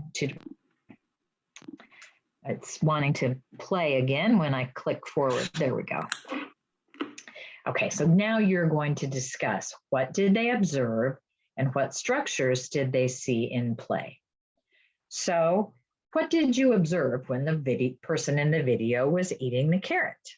Okay, anybody want to name the structures? Do you mind if I call on you, Troy, to unmute and share? What did you see when the person in the video was eating a carrot, or when your partner was eating a carrot? Well, one thing I noticed was the sound. Right, you could really hear a loud crunching sound, couldn't you? What structures do you think that person was using to be able to eat the carrot? I mean, obviously her teeth. Okay, Teeth. good. Her, How did she? her jaws, you know. Okay, great. So her teeth and her jaws, as her jaw was moving, she was using her hand to be able to pick the carrot up and get it to her mouth. Okay, so we share here that at this point that we just observed somebody using structures on their body to eat, and we read about how a tortoise uses structures on its body to do what it needs to do to survive. So then we ask kids to think about what is the same about how you and the tortoise do what you need to do to survive. And students are going to say, well, you know, we both used our mouth probably to eat. What is different about how you and the tortoise do what you need to do to survive? Well, the tortoise used his long neck to get the leaves, and we used our hand to get the carrot to our mouth. So you're going to be sharing and looking at how both humans and animals use structures to help them get the food that they need. Okay, so then at this point, you're saying to kids, we're scientists, and we're going to develop a chart that shows us about the things that scientists do when they are working, okay? And so when scientists wonder about something in the world around them, they ask questions. And our investigation question that caused us to do this current investigation was, how do animals and plants do what they need to do to survive? And so at that point, we've got the investigation question up there that's been posted on the wall. And so we'd point up and revisit that. Remember, we were doing this investigation, trying to figure out how animals and plants do what they need to do to survive. Well, what did we do today? We were observing using our 5 senses. And so let's put that up on our chart to help answer questions scientists observe. And just so that you know, this is a chart that you'll be building throughout that unit. And anytime that you are making a chart like that, within the digital resources on that lesson, that right-hand column, you will see an example of the completed chart and what it looks like. So where this is lesson 1.2, if I want to see, now what's my chart supposed to look like again? You know, here's what I'm putting on it today, that's shown in the slide, but you can see, looking at the completed chart, what it's going to look like at the end.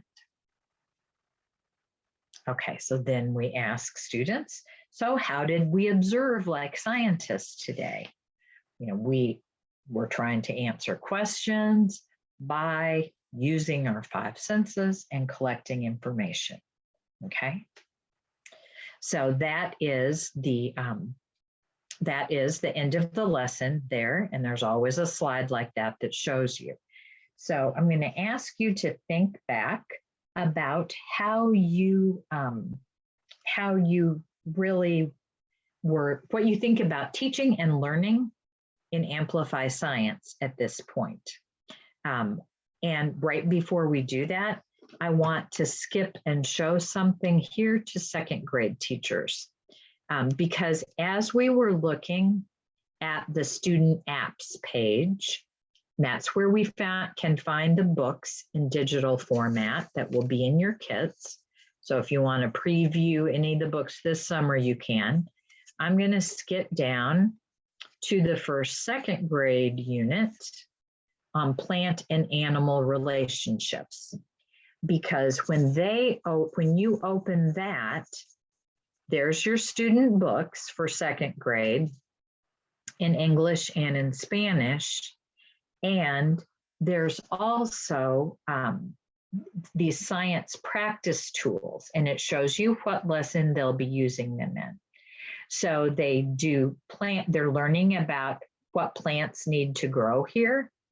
And I'm just going to open this up and show it to you, what kids are actually doing in this activity. Again, these digital applications don't start until second grade, but you find them in that same spot. You go to the global navigation icon, the little hamburger in the top corner of the screen, and then you come down to that elementary student apps icon. Well, I think we're opening it. There we go. Okay.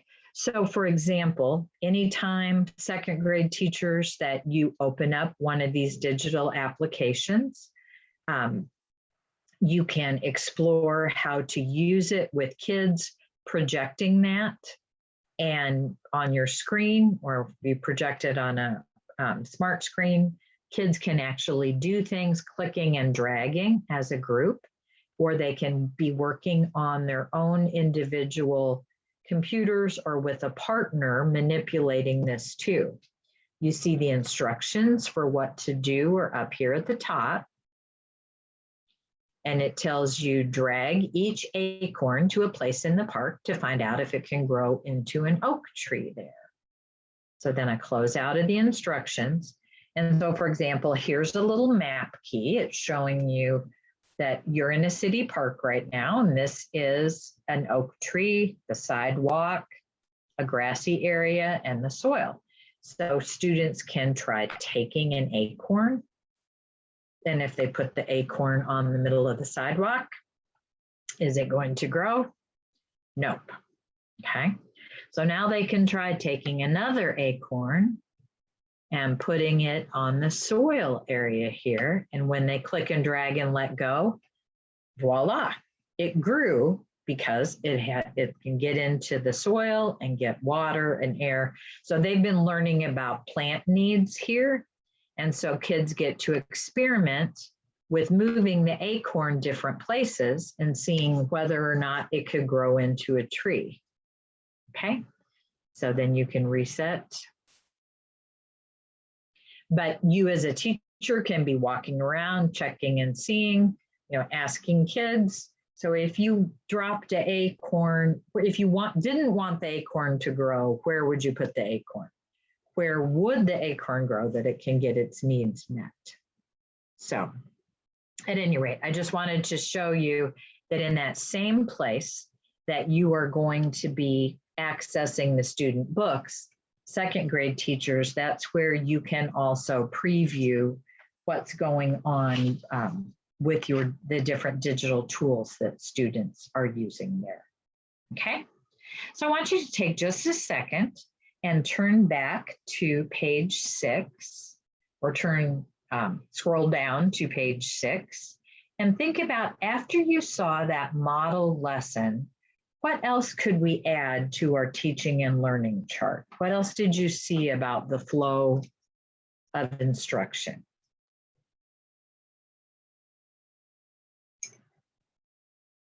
Now I want to give you just a moment to think, and then let's go back in and add some ideas to our teaching and learning chart together.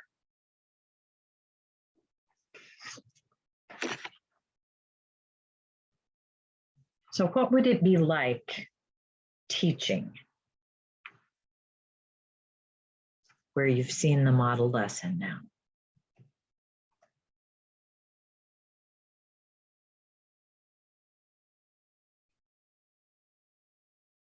Okay, good. So I see Amanda added in chat. Thank you, Amanda.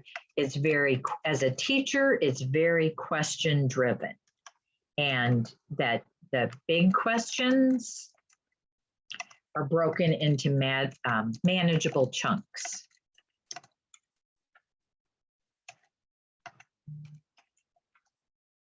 so that you can get to them. There are follow-up questions there. Thank you. Okay. Okay, it's scholar-led and hands-on.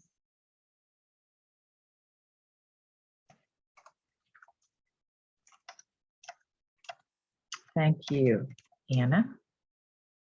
Exactly, kids are getting a chance to do things, okay? They're also collecting evidence. I'm gonna add one in for us here from different sources, from multiple sources. They read about structures and how those helped the animals survive. Then they actually got to do that and apply it to a new situation. Okay, good. So students are exploring. Thank you, Amanda. And comparing. Okay. Okay, and I love the fact Anna said they're doing hands-on, but at a little higher depth of knowledge, because they're not just doing the hands-on part without putting their mind into what did that mean? And how can we compare the structures and the different ways that turtles and people get their food? Anything else there that you guys would like to add to the chart before we go back to looking at some other things with the program?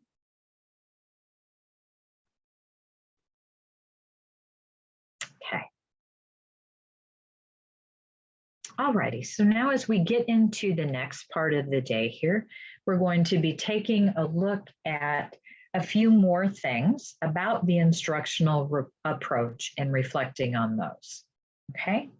So as we have been working and learning in this lesson, chapter 1.2, kids were gathering evidence and they were finding different ways to gather evidence about animal and plant defenses.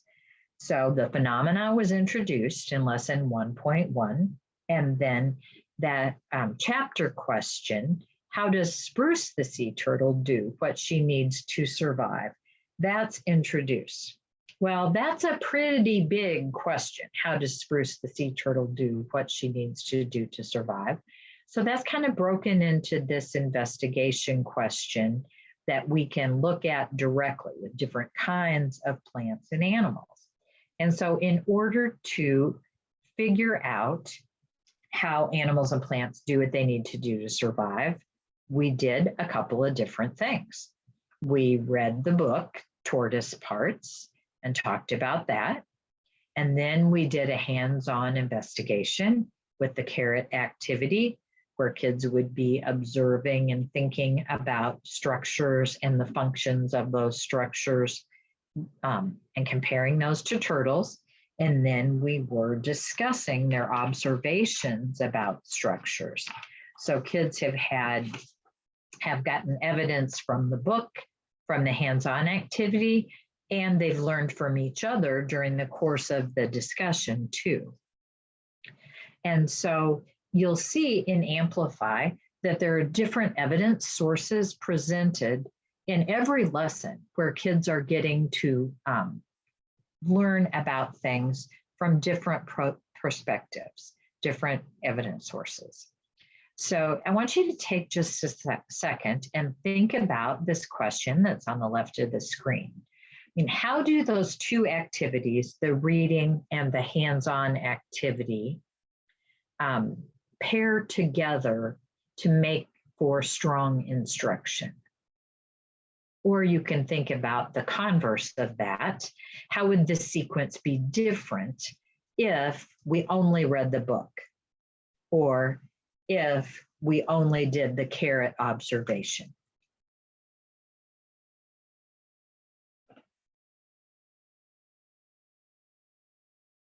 Anybody be willing to unmute and share here? What's the strength of the multiple evidence sources?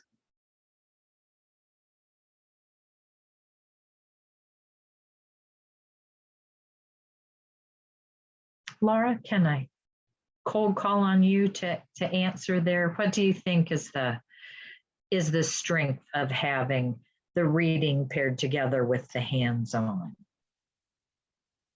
Because in the reading, it kind of gives them, especially like with the girl, you know, chewing the carrot and whatnot, it gives them a real world application, because you could give them that as well. And it, like the structures and the function of it, they both kind of go together.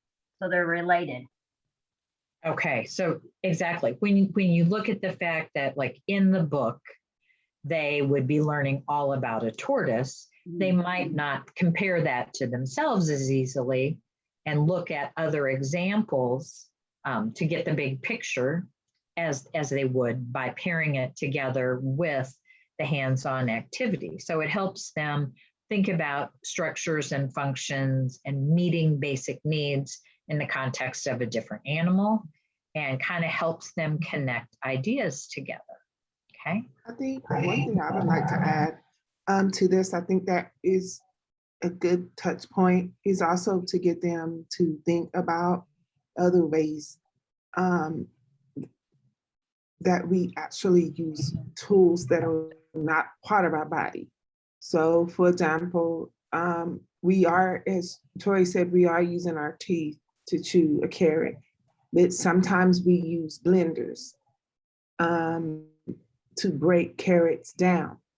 And so that's from an engineering standpoint of making those connections to things that our teeth might not be able to do, but what are other tools that help us break large numbers of carrots apart, just so that it's taking it from something small like a tortoise, and then you bring you're centering yourself in terms of how you eat, but then what are tools that we also use as humans to help us be more efficient at breaking food down so that we can eat it. So you kind of do say, okay, so the two living structures have teeth, but that's not always the most efficient tool. And so what are other tools that we use to help us break food down? And I think that really helps students start to think that we engineer a large part of some of the tools that we use to help us with things that our bodies are not able to do. Exactly. That's an excellent connection and an excellent entry point into engineering. I mean, even, you know, our teeth were great for taking a bite of that carrot, but what if we're wanting to eat soup? You know, our teeth aren't going to be as effective there. What do humans use to eat soup or yogurt or applesauce or something? You know, and thinking of that's a great suggestion, is to really help kids look at the tool part of it and how humans design things to help solve problems through engineering. And they actually have an engineering challenge at the end of this unit where they're designing designing an animal with particular structures that help it do things. So as we look on through the sequence of learning here, you know, they not only were, let me move that out of the way, looking at the book and with the activity and discussing, but then they're figuring some things out from that. Like you mentioned before, that hands-on has a higher DOK level in mind. We're wanting them to really apply that. So when you think about that, what have kids figured out so far in these first two lessons?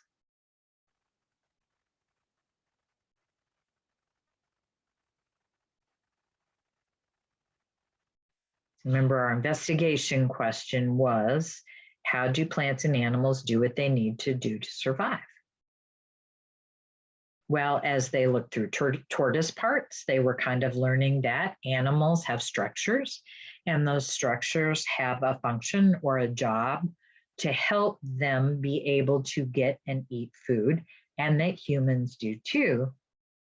And as Jocelyn said, humans not only have structures, but they also develop tools to help them get the things that they need.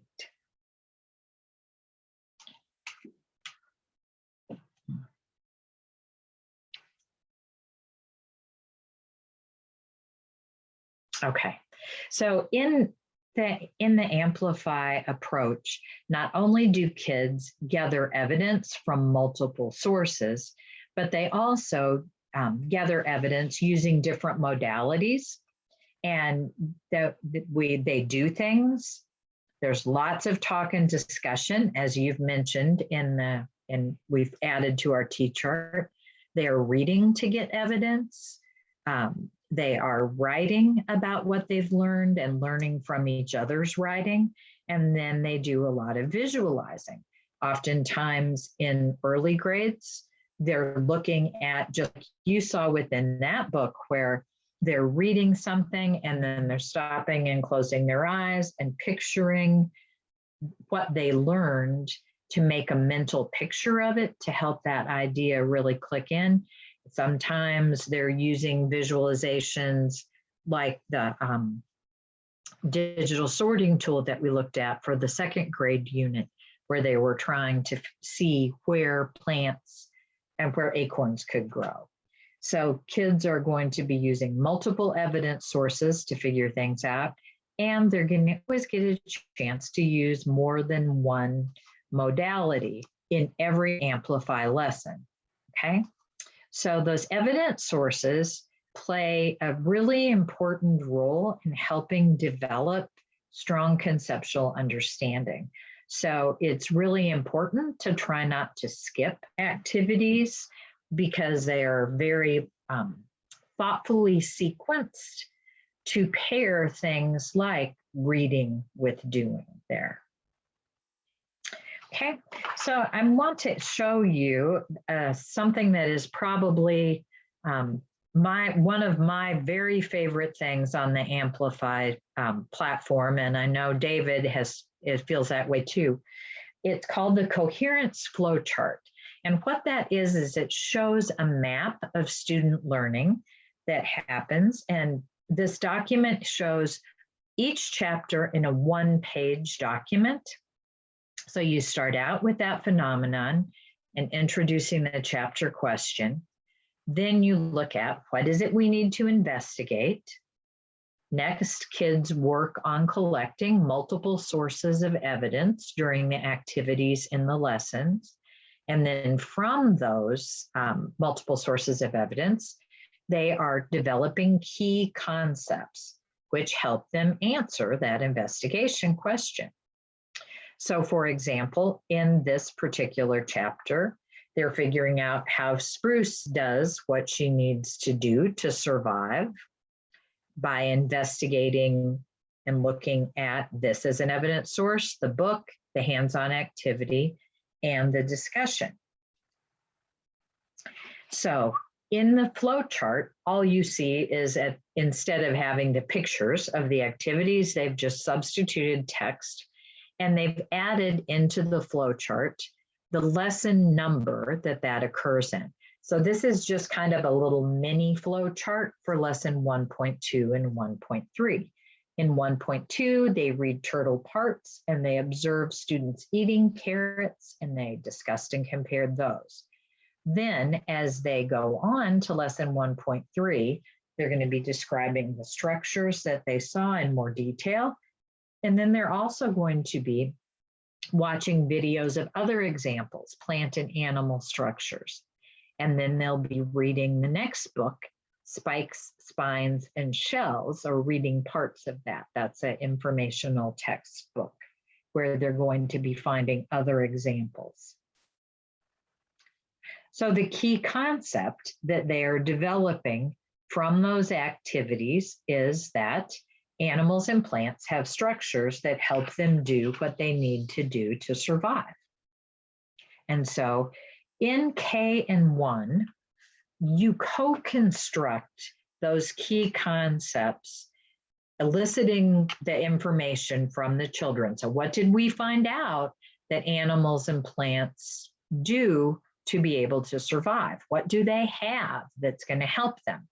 And so as kids say, animals and plants have structures that help them do what they need to do to survive, you're going to write that up to add to the board. That is a slight difference in second grade. In second grade, you're still going to want to be developing that idea together with them, that you have a printed piece that has the key concepts already there for you. So that's kindergarten and first grade, because it's more developmentally appropriate to write it slowly together with the kids. You write it. In second grade, after you discuss it, you do have the key concept cards that are there together in your kit.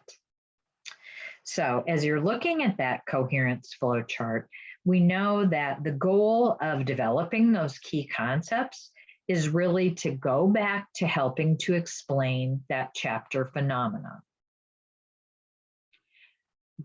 And so for instance, the key concepts help you develop an explanation of the phenomena, which leads you back to the chapter question.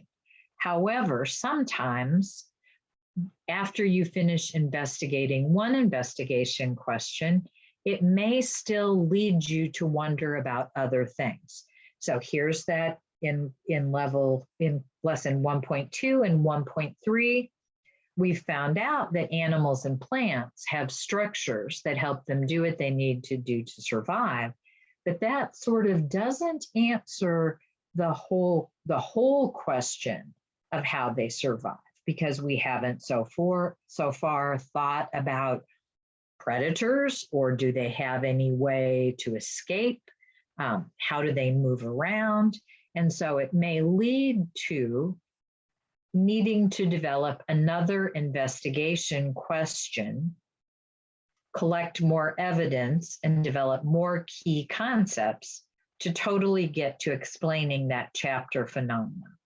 So most times when you see a coherence flowchart, like you're getting ready to take a look at the actual thing here next, most of the time you see two columns. So again, that chapter question is broken down into an investigation question. Kids need to collect evidence to help them answer that. And from that evidence, you co-construct these key concepts. But if that still doesn't help you answer all of the chapter question, you may see another investigation question, more evidence sources, and then they develop more ideas that help you lead to this explanation of the phenomena. So I know this chart is very small for you to be able to read on the screen. So I'm going to have you go in and find and spend a few minutes exploring the coherence flow chart, either for chapter 1 of this unit, or you can go to chapter 1 of your own unit. But you can see next they are starting to learn some other things to answer this investigation question by doing these activities and developing these key concepts. Then after they have developed all these key concepts, what we really want them to be able to do is write this explanation for the chapter question. So I just want to share, I saw a second grade teacher at Tate's Creek Elementary that did a really cool thing with helping her kids sort of synthesize this explanation. She had big pieces of chart paper on her wall where she wrote the chapter question up at the top, and then the kids might have added drawings, or they added pieces of student work that helped provide part of the answer for that question. And then at the bottom of the chart, she said to the kids, okay, so what did we find out that sea turtles did to be able to survive? So she went ahead and then wrote that on the bottom. So at the end of chapter 1, they had a chart piece that showed, here was the question we were investigating, here's what we did to find out, and here was our answer at the end. Okay, So I'm going to show you how to get to the coherence flowchart on the platform. So again, I can use my breadcrumbs unit and go back to the main unit page for animal and plant defenses. Once I'm there, the coherence flowchart is a unit resource. So I'm going to click, jump down to unit guide. And it is always the second thing underneath the printable resources. So when I click and open that up, page 1 always describes what the different colored boxes mean within this format. And then here's what happens in chapter 1. Here's the flow of learning and the key concepts that kids develop. And then a separate page for chapter 2 and so forth.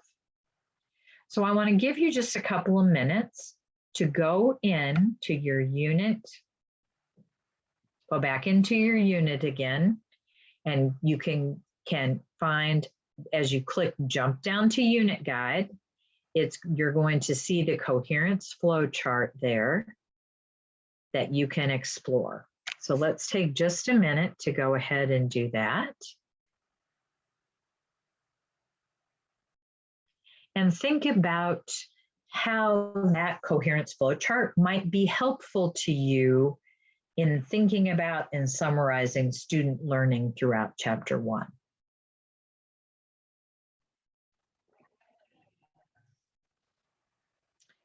Okay, so as you get a chance to look at that, any thoughts about how the coherence flowchart might be helpful to you?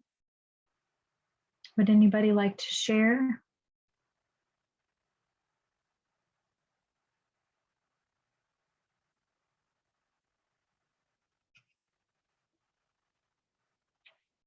Laura, did you use the coherence flowchart at all when you were working through your units?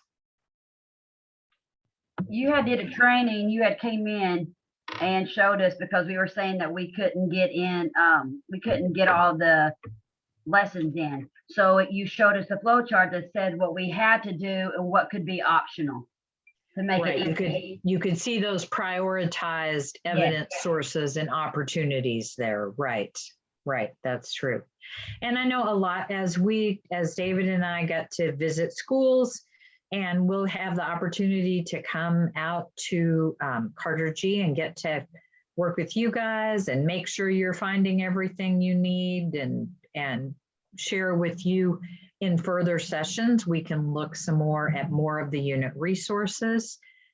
Today's focus was sort of on navigating and on looking at how to start thinking and planning lessons. So the coherence flowchart, one thing that David and I saw when we came out to schools that year 1 and we were actually able to physically go in, is that some teachers liked using that coherence flowchart and just kind of keeping it even on a clipboard, so that as they were working their way through the unit, they could kind of see, well, here's where we are today. Here's what the next question is we're going to investigate. And by taking a peek at that, it can also help you not give away things that are coming up in further chapters. You might say, oh, well, that's a great question, and we're going to investigate that and see if we can't find some evidence about that in just a few more days or something. So it's a great tool to be able to sort of see the big flow of what's going to happen in the whole entire unit, chapter by chapter. Okay. Any new insights that you have about teaching and learning that you would like to just voice out loud at this point?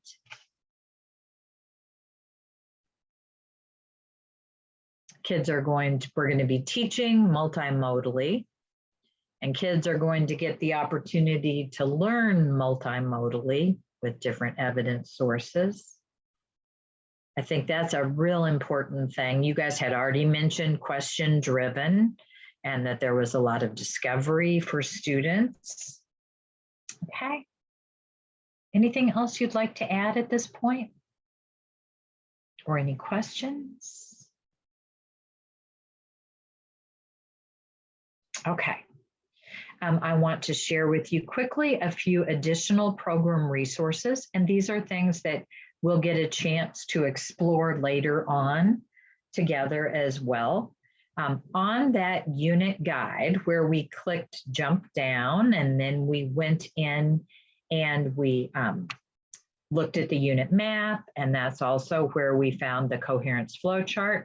There's a lot of other resources that are on the unit guide, and that is in your book on pages 21 through 24. It gives you a real careful description of what are in those different unit guides. And there are some very helpful things in there that will help you for long-term planning. A couple of key resources that you might want to really check out. I'm thinking, Troy, about your comment about pacing things out. There's one document called the Lesson Overview Compilation that's right here under Teacher References, and that has a short summary of each lesson with the time estimates on it. And so that's a really helpful document for long-range planning, where you've got all of the different activities within each lesson, all in one document together.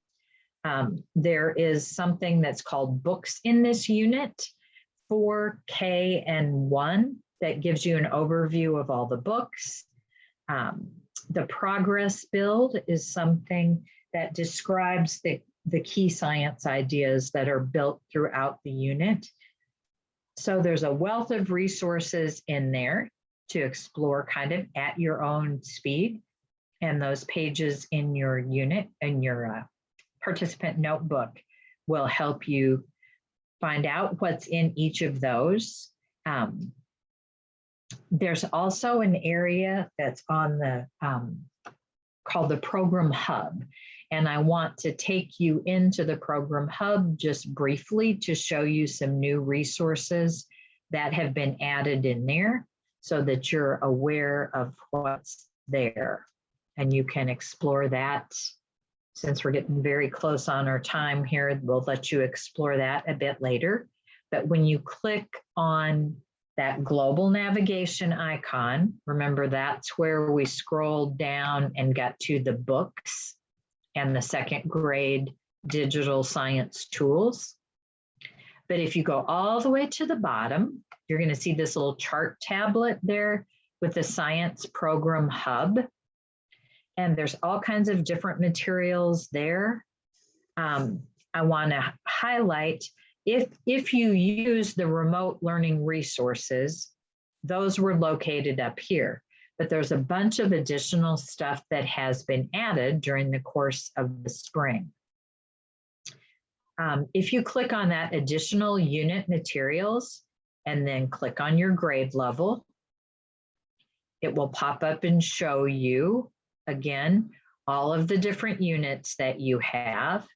So if I'm wanting to find supplementary resources, like those hands-on investigation videos, like Sophia chewing on the carrot, there are videos of the investigations going on there, okay?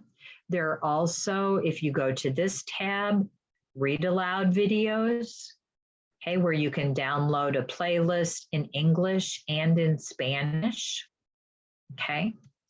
But like this hands-on orientation videos, investigation videos, sorry, these can be very helpful if you just even want to see how kids manipulate materials and do things. If you're not sure, like on that survival game that we saw, exactly how is it that you play the survival game? What are kids doing with the cards? You can click and watch that video. That can also be helpful if you have a period of time you need it for remote instruction with a particular student, or you can click and assign this like through a Google Classroom if you were doing that. Okay, So there's a lot of things.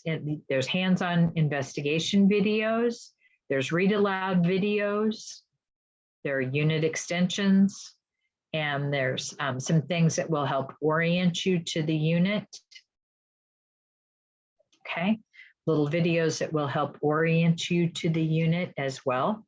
And again, you've got breadcrumbs here that you can go back to the program hub, and you can see that there's other professional learning resources here. Recorded webinars are there. There's a variety of stuff about planning and video resources. There's just all kinds of new things that have recently been added there as well. So I want to go back to the slides, I think, and show you just a couple of things that are also Fayette County specific resources coming up. Well, I'm not presenting yet. Sorry. There we go. That's weird. Okay, so you can look around in the program hub and see what kinds of extra things you find. And on page 27, that's also listed in your participant notebook. Also, if you are not already subscribed to the Navigator Science page for your grade level, that's going to be something that you will want to think about subscribing to. All the pacing guides and a lot of different Amplify documents that will be helpful to you are on that Navigator Science page. Also, there is a teaching and learning channel that you can subscribe to on YouTube. And on that, you'll be able to see a playlist of things. So this is just a sample screenshot of the kindergarten page last year with the different resources that were on there. On the Navigator, you can find pacing guides and all kinds of other supporting videos. Like that's where we house PowerPoint slides or videos from different live sessions that we have during the course of the year. There were planning tools on there for remote resources, all kinds of things. Also, if you subscribe on the Teaching and Learning channel to the Amplify Science playlist, then you can see, like, for example, kindergarten unit 1, there's a short, like 10-minute or less video that orients you to your first unit and to your second unit. And then there were other videos on there last year, some of them with remote resources and so forth may be coming down, but there's unit orientation videos, there's information about the progress build in the assessment system. There's just a wealth of different video resources on there that you can use with teacher teams at your school. Questions now, guys. Anybody have any questions before we get ready to wrap up the day?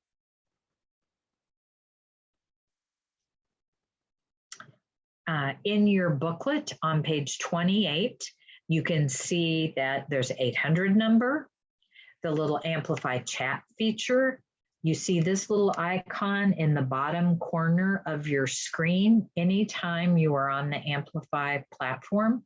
And by clicking there, you can type in a question, and they have expanded the hours of support. This is even during the summer. There's somebody that will answer questions you have about Amplify from 7 to 10, and even on Saturday and Sunday now from 10 to 6. So as we are closing up here, remember that we were wanting to learn to navigate through the Amplify Science platform a bit and describe what teaching and learning look like in Amplify Science. And we worked on doing those things. And then we thought about those 3 steps for applying the program essentials to prepare to teach. So if you would please, in the chat right now, would you drop in either based on our work today, something that you want to keep in mind, something that you're feeling about Amplify Science curriculum or your plans, or it could be something that you're planning to do, an action item. What is it you want to go back and do next? So if you could type that into chat, or feel free to unmute too, if you'd rather just say it out loud.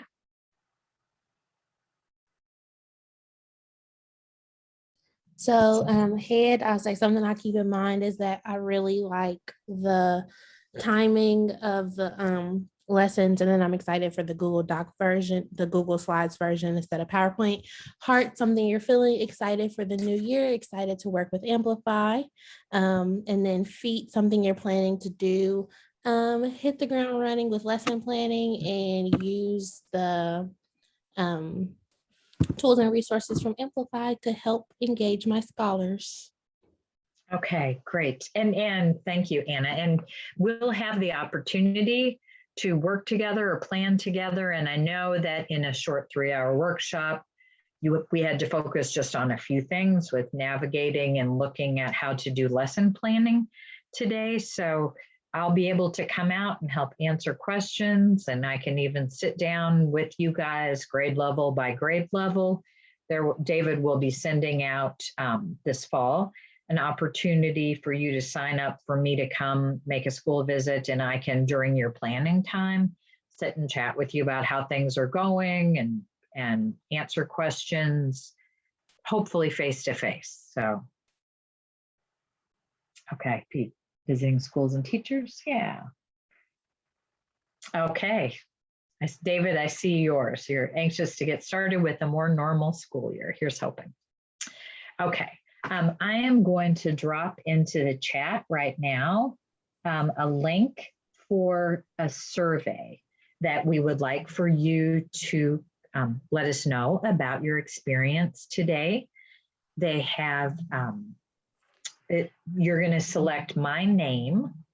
I also put in the chat there ahead of that my email address, and just realize that you've got help right here in Lexington, and I'm happy to help answer questions if you have them at any time, that you can email me at that address too.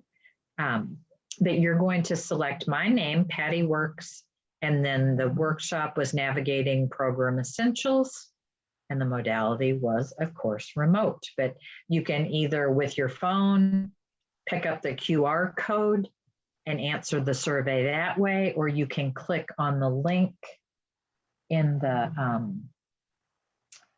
chat, or pick up the link in the chat there.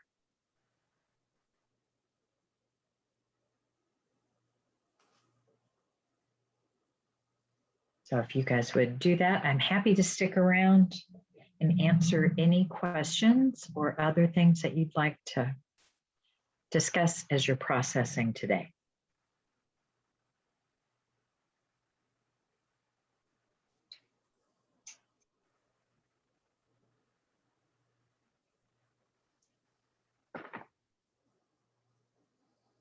I have really enjoyed getting to work with you, and I'm excited that Carter G is starting an elementary program. Can't wait to see the great things she'll do.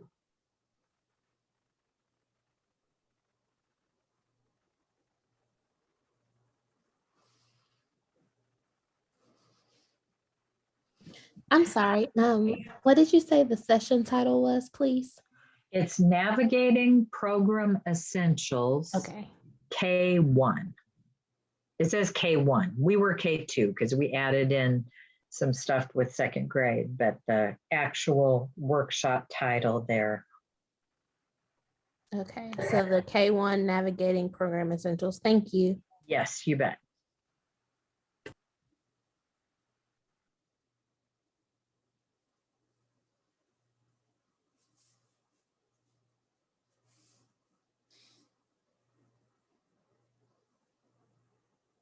David, do you have any parting words you'd like to say to folks as they're No, I'm just excited to get started with the new year, and I'm excited for Carter G to be starting up the preparatory academy. I think that's just kind of a neat expansion of what we've been doing.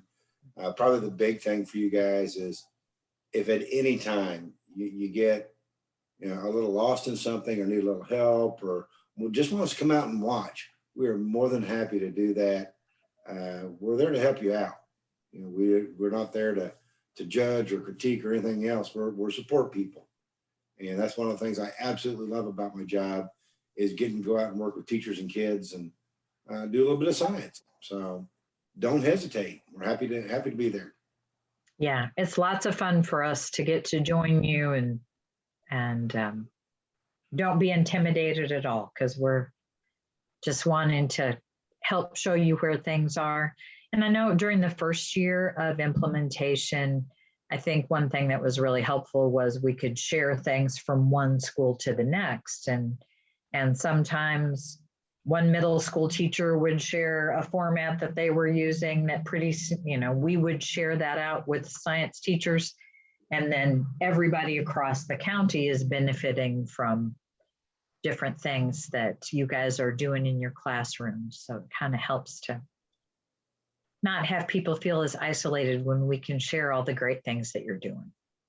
I say one of the things that we'll do during the year is we'll kind of have what we call open huddle sessions, which will just be afternoons where people can join us to share ideas, share experiences, ask questions, from the teachers across the district. And we'll put those dates out there. At this time, they'll probably be remote. That seems to work pretty well. But if that changes, we'll definitely let you know.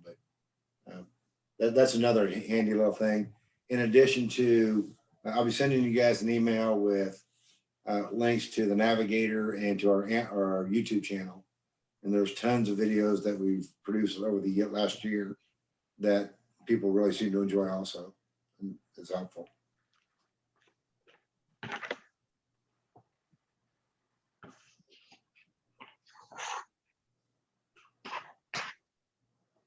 And Amanda, I hope you survived the storms. Yeah. My oldest son is actually heading to Florida for a honeymoon 7 years after he got married, and I'm keeping their 5-year-old tomorrow. They're hoping all the storms will have blown on through. I hope they blow on through